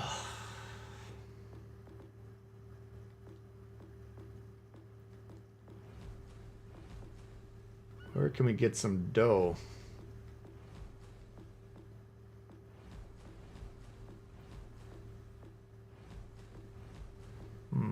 I could try the Flint.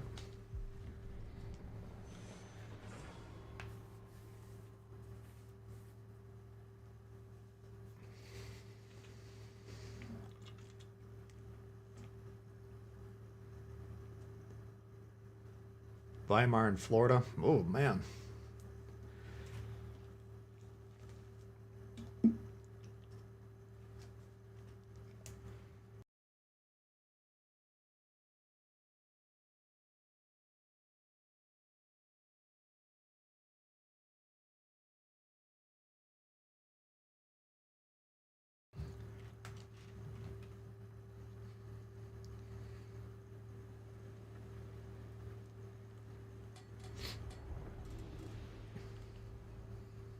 Okay, what do we got here? Speaking of Florida.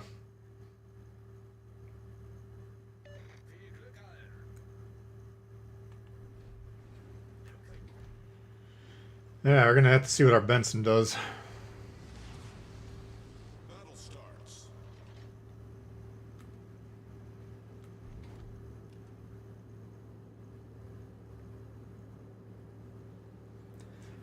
If he moves into a spotting position, which he currently is doing, should be able to ward off the destroyer and any ships that are falling. Oh. He's going to use the smoke. We'll use it. That's just an extra smoke this game that we get. I hope he keeps going forward, though. If he decides he's going to sit there. This side's already lost. Ah, fuck. That's not good. That's not good.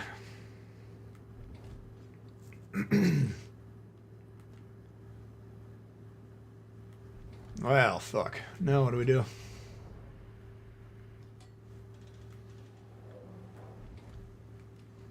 These smoke cruisers are very heavily team dependent. If this is your teammate, you're kind of fucked, you know. If he wants to drop us a smoke, that's cool. I wouldn't do that for most random teammates, but...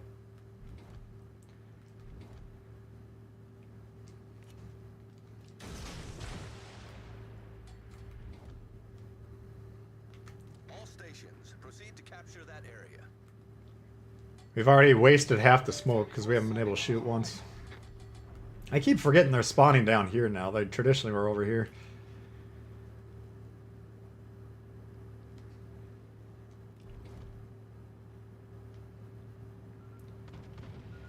Kind of hope we get torped here so we can move on with our lives, because this is a waste of time.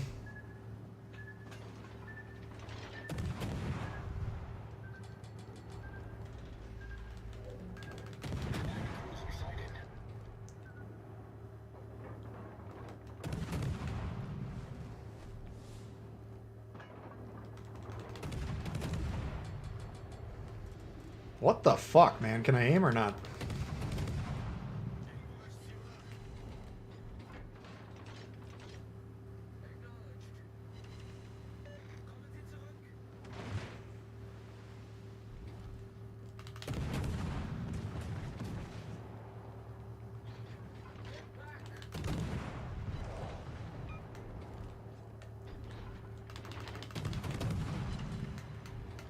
What to do? How can we pull this one off?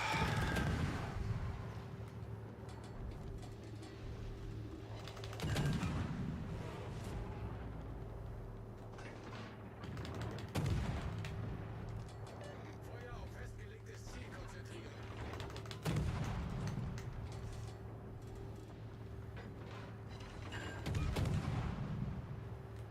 Nuremberg with HE, we're okay with that.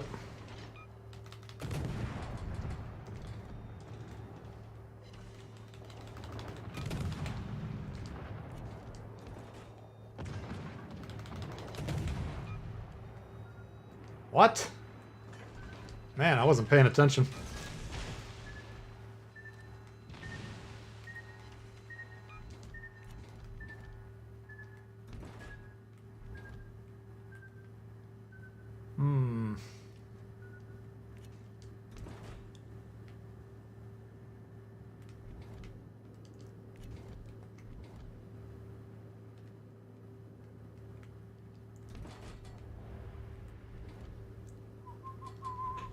What a waste.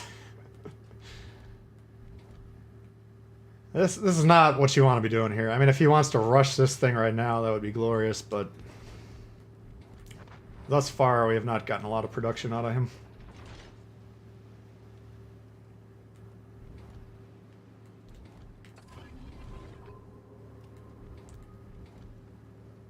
The hope is we can wreck the Tallene and then smoke before we get destroyed ourselves.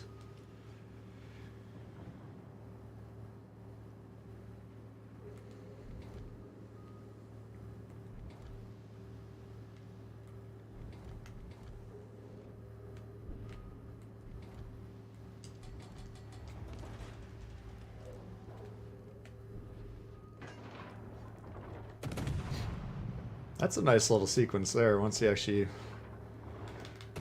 gets in a spot to do something.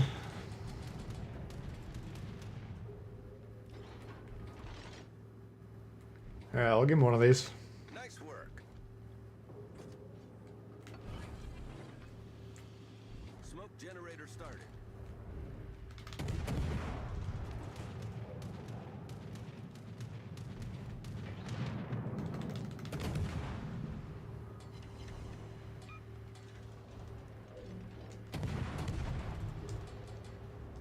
There he goes. He had a hell of a run. So the fact that we're getting detected now, I'd say the Italian probably turned around right here. I don't know. Tough read. Oh no, he's over here.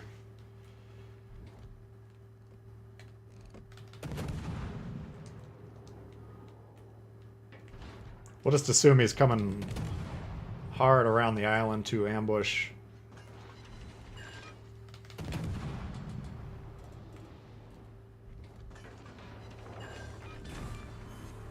Enemy battleship foundered.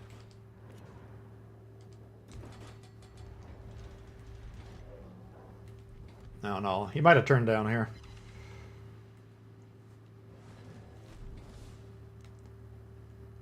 Byron turns off. Glorious.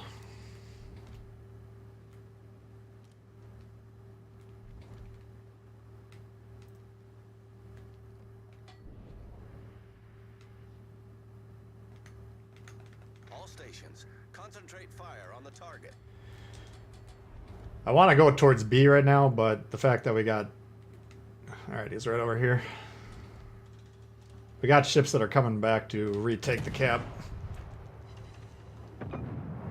Yowza! It's a mean son of a bitch, isn't it?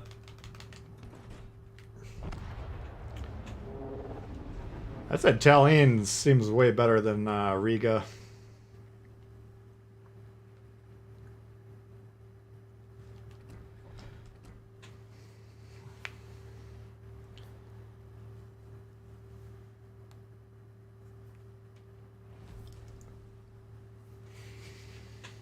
Never seen anyone go where the Fubuki went. Yeah, that's not a very common deployment.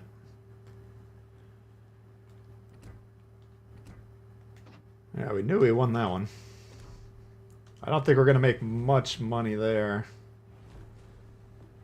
Let's do another Leningrad.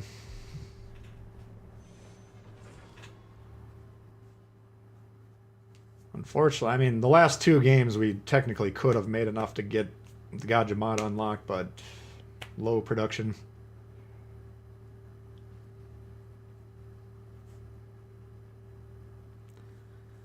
Oh well, what can you do? Tallinn's a lot better at the moment. Yeah, I'd say so. I don't know what it is with the Riga. The Riga, those of you that are grinding the Stalingrad should play the Riga, because these shots and the gun effectiveness are quite reminiscent of each other. Now we got a Kid Loyang with a Belfast, Indianapolis. We got some problems. One destroyer per side. We'll see if he spots his side. Hopefully he does.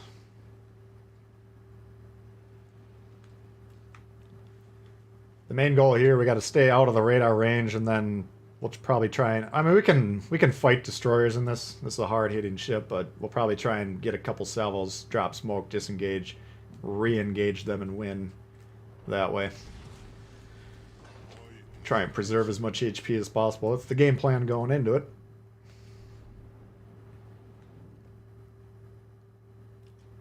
Fletcher's moving. Very disappointed with the Riga, the dispersion. I'd say it's probably the dispersion. Your tears are so bad, yeah. It's the greatest shame. Силы противника на горизонте.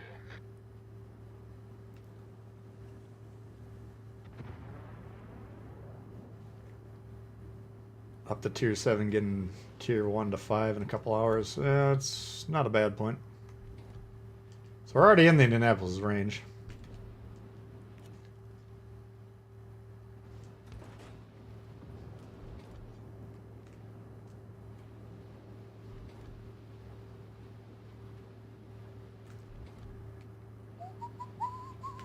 Сфокусировать огонь на вражеском корабле.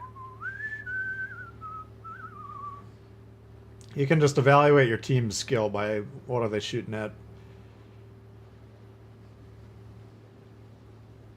Maybe they can't drop it over the island onto this thing. Maybe they can. I don't know. But switching between Nelson and Nagato, allowing them both to heal fully, is not going to do anything. I don't know. Well, they got both destroyers over there.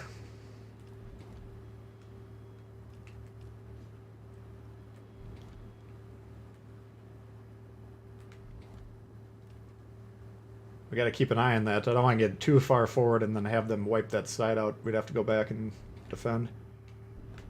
Сконцентрировать огонь на указанной цели. If this guy dies, I can rush these three and fuck them up, you know, but... As you can tell, they refuse to shoot him.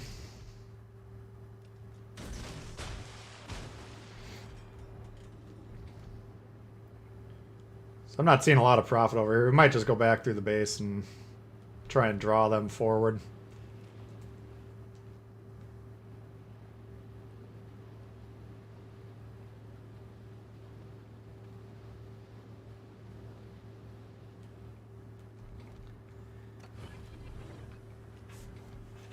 Двигатель в форсированном режиме. Yeah, I mean, if they're not going to shoot the radar cruiser, we don't need to spot for them or do anything for them. They're clearly not worth supporting, so... This should be an ass-kicking based on the deployment. Our Fletcher is in between our three ships. I don't think he could necessarily fight those destroyers with this positioning. We need some money, so we better fucking shoot, I guess. This is not going to be a win, we know that.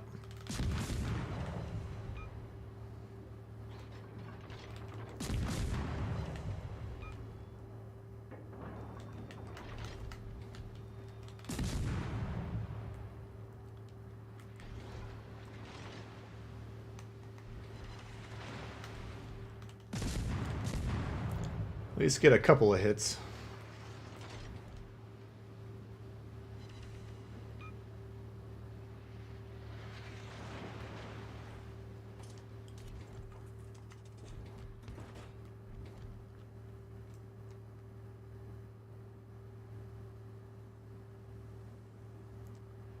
Shooting the BBs instead of the Indy, absolutely. Oh, it makes sense, right?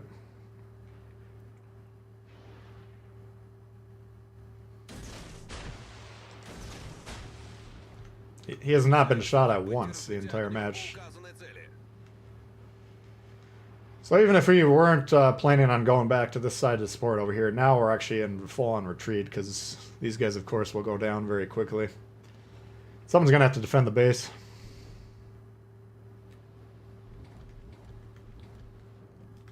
Kind of shoot at him, trying to get him to turn back towards us.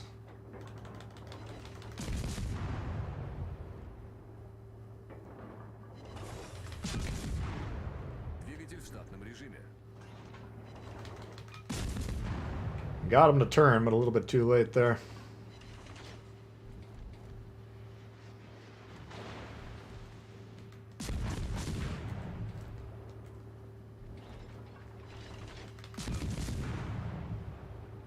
Still has not taken one shot the entire game.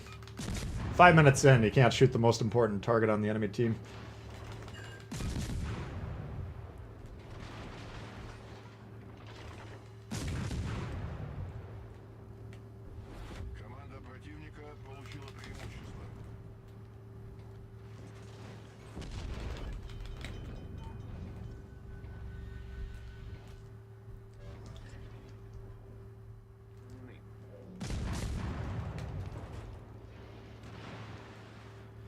Alright.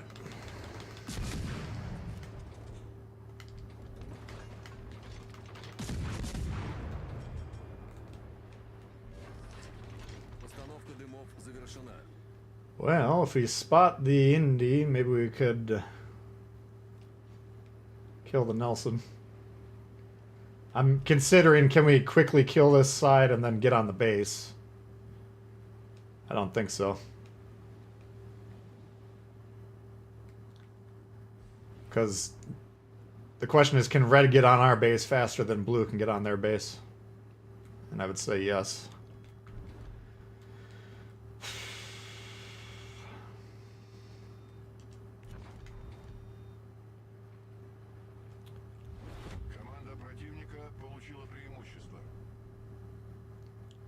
Textbook dog shit.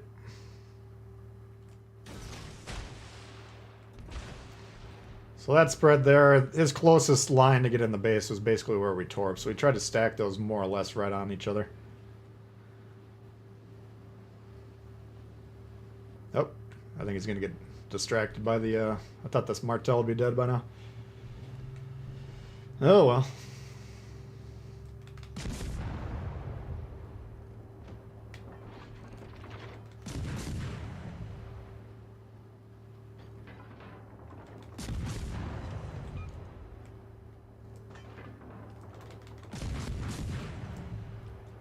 This does nothing, of course. He's got a super heal.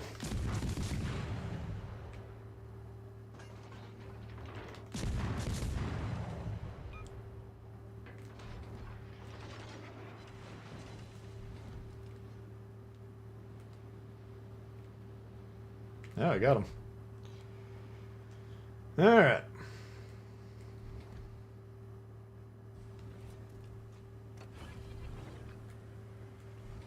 Двигатель в форсированном режиме. Indianapolis player must be invisible on their screen. Yeah, we had him spotted for the first 5 minutes. Oh yeah, that's the top of my priorities to help you. It's not like we're trying to shoot destroyers, get a few more points.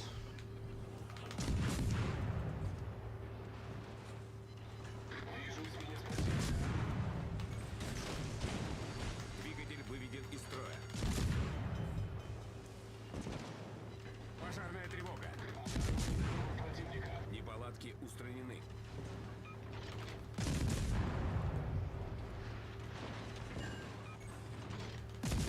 Двигатель выведен из строя. I don't think we'll get him with the torp. I think he moved over here. Yeah, backed up. That was another fascinating look at two brothers. Almost full health. Yeah, I think the Martel hit him once with his dying breath.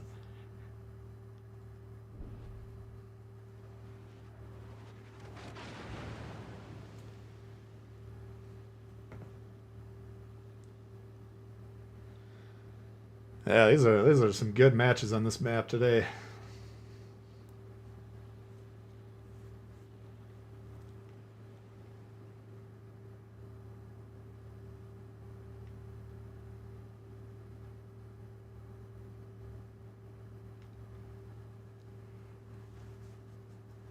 Yeah, exactly. Yeah, I don't know if they could have shot him behind the island or not. It obviously depends on their gun arcs and their exact distance from that ship, but you know, the opening shot selection, okay, we're going to shoot the Nelson for 2 minutes, then we're going to switch over to the whatever that other fucker was. Nagato. Okay, we're going to trade back and forth. Well, those guys are just going to heal all that HE damage. So essentially they did nothing for the first 5 minutes.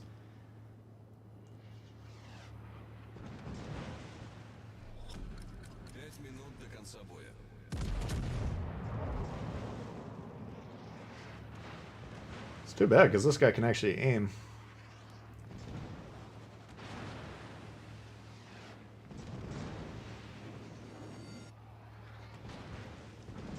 Remember looking forward to Two Brothers when it first came out? Yeah. I still, when this game, or when this map is played semi-competently, I still think it's really fun.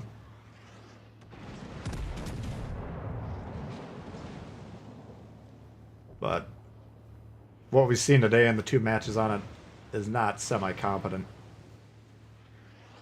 It's just straight up incompetent.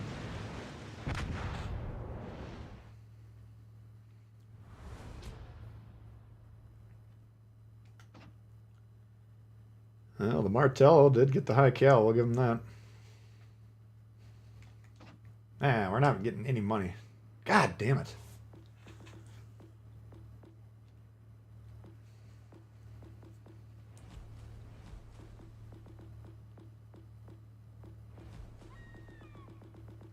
Where's our blue dragon?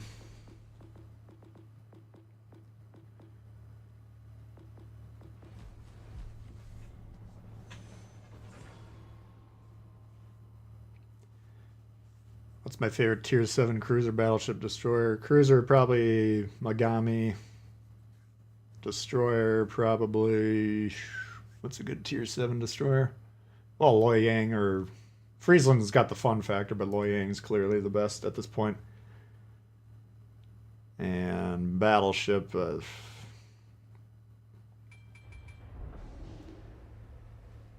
I don't know.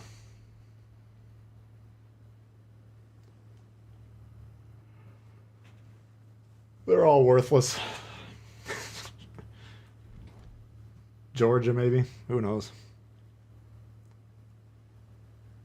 Never have good luck on that map. Yeah, it's just... there's so much that can go wrong that people think are good ideas.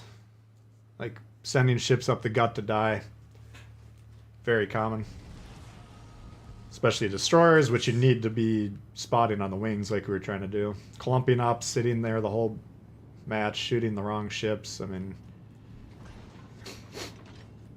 every time I cover a game on Two Brothers, we talk about moving the cruisers on the wings. There's islands that are on both sides of the map. And if you can move the cruiser up the ladder sequentially through there. He's not going to want to spot. We're going to have problems. Ismail's... this is Ismail's responsibility to spot this. Whether he knows that or not is another matter.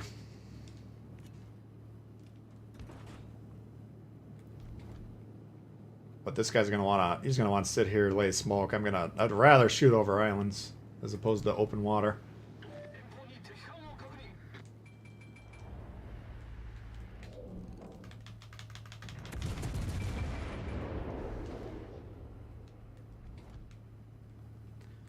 I don't think we're going to have a choice, though.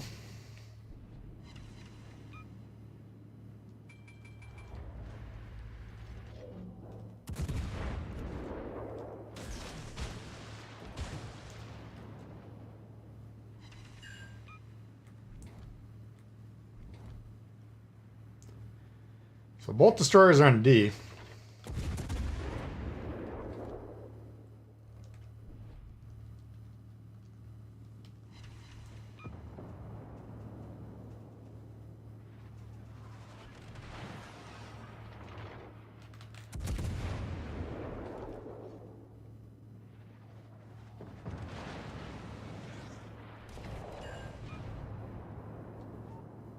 Gotta be careful here, because to get our full salvo, we open up the AP damage there.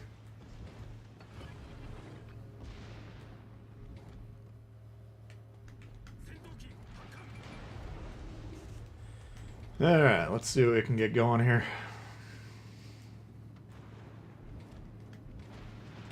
I think we spotted Miyoko.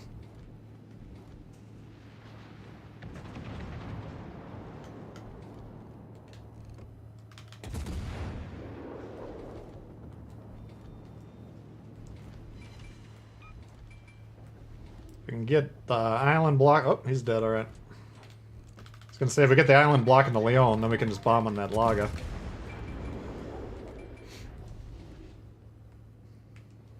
But our Exeter rocked his ass.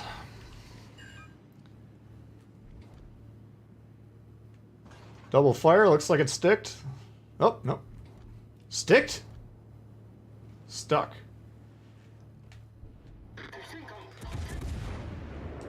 The older I get, the worse my grammar. I don't know.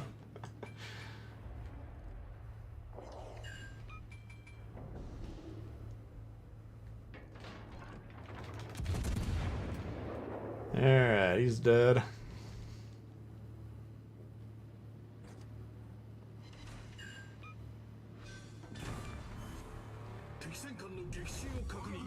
This is another good match, huh?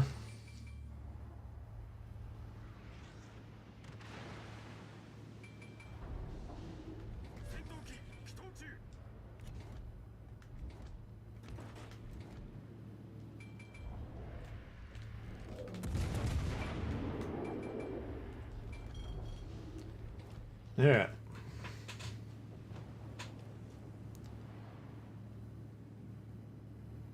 Won't cap spot, fires up a water, smoked up your BB. Yeah. That's like, let's come up with the worst plays our team can make. Won't cap, check. Won't spot, check. Destroyers shooting in open water, check. Most likely, I think you left out they were shooting the battleship, which is an added. Thing's a fire starter. Yeah, the Japanese Until you get really close, you want to kind of stick with the HE.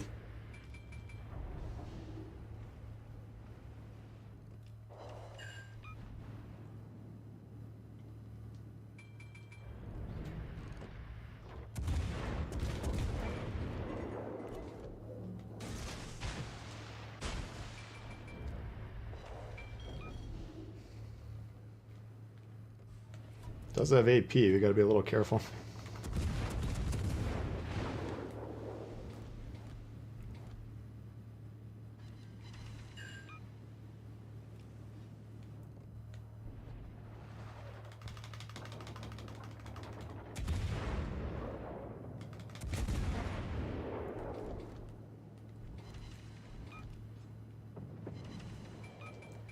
Yeah, these Japanese cruisers, I don't know. I mean, they're not easy to stay alive in necessarily, but they do pack a punch.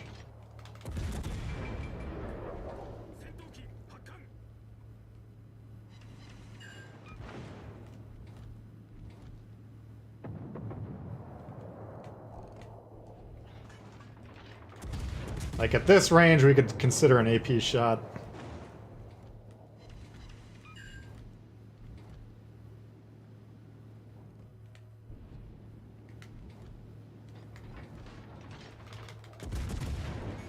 I think AP would have killed him there. Oh, didn't need it. Alright. Eli coming in hot. Happy Saturday. Holy crap, over 200 likes. Nice job, keep it up. Yes, very good job with the likes today, guys. Appreciate it very much, Eli. Thank you. You guys have been very generous today, as is often the case. I appreciate it very much. What's up, Todd? How you doing? Abandon spawn, make a coffee when the game starts. Yep. Standard strategy. Alright, should we demonstrate what rushing a battleship does? Just for science?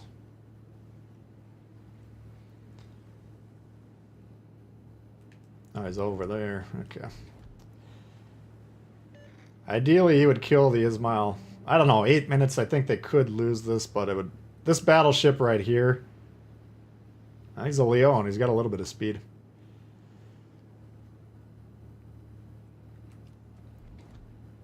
But I'll angle properly. We'll attempt to do this properly, and you can still see the likely results. Now, Normanday's caliber aren't huge. We might actually potentially be able to protect ourselves, but let's do a little bit of science, huh?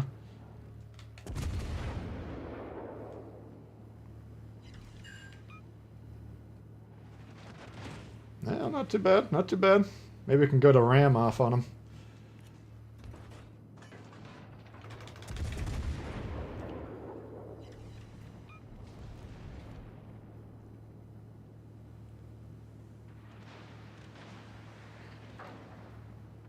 I mean, if this is bigger caliber guns, we're already dead, so this might not be the best example of how dumb this is.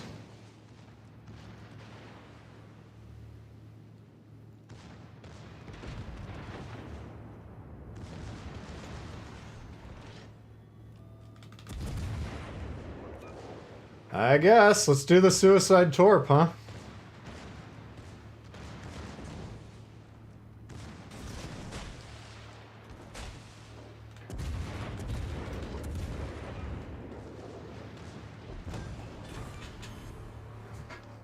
Alright, that was a bad example. I was trying to kill myself to prove a point, but he didn't want to cooperate. Alright, we got the money we need, right? Unfortunately, though, I do have to leave now to go to work. Doggone credits. Please do not successfully charge a PB on stream. Ah, I fucked up there. That was my bad. Bad teacher. Yeah, I'll be back tomorrow, guys. So tomorrow we'll be doing the premium supplies. We'll probably grind a little bit of gaja. Unfortunately, we just ran out of cash. Let's see. 1, 2, 3, 4, 5, 6, 7, 8, 9, 10. 1, 2, 3, 4, 5, 6, 7, 10, and 7. Oh my god. That ain't gonna cut it. 58%. 59 with the round. Yeesh. I don't think we that game we didn't do jack shit. We'll take the blame for that one. I think the rest of them we were in the top scoring spot for most of them. There's only so much we can do.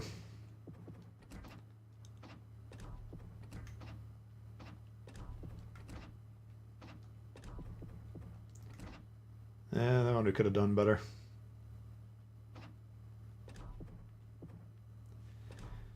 Thought you had 93 million. I wish. I wish, but at least we got enough to get the Gaja unlocked tomorrow, and then we'll play a bunch of premiums, get the premium supplies done. That'll give us more cash, and then maybe we can at least put the mods on the Gaja. Check it out a couple times. So yeah, appreciate you guys all hanging out. Great to see you guys as always. Let's see what we got here today. We had Goofer. I think he said he was from Poland. New member today. Appreciate that. Per Storm. Dan. Doped. The return to the doped Wookiee. Schmidt. Carl. Carlos, sorry. Not Carl. Carlos and Eli. Thank you very much for the donations. Appreciate everyone tuning in. New viewers. A lot of you guys were subscribing today. If you're new, you want to subscribe.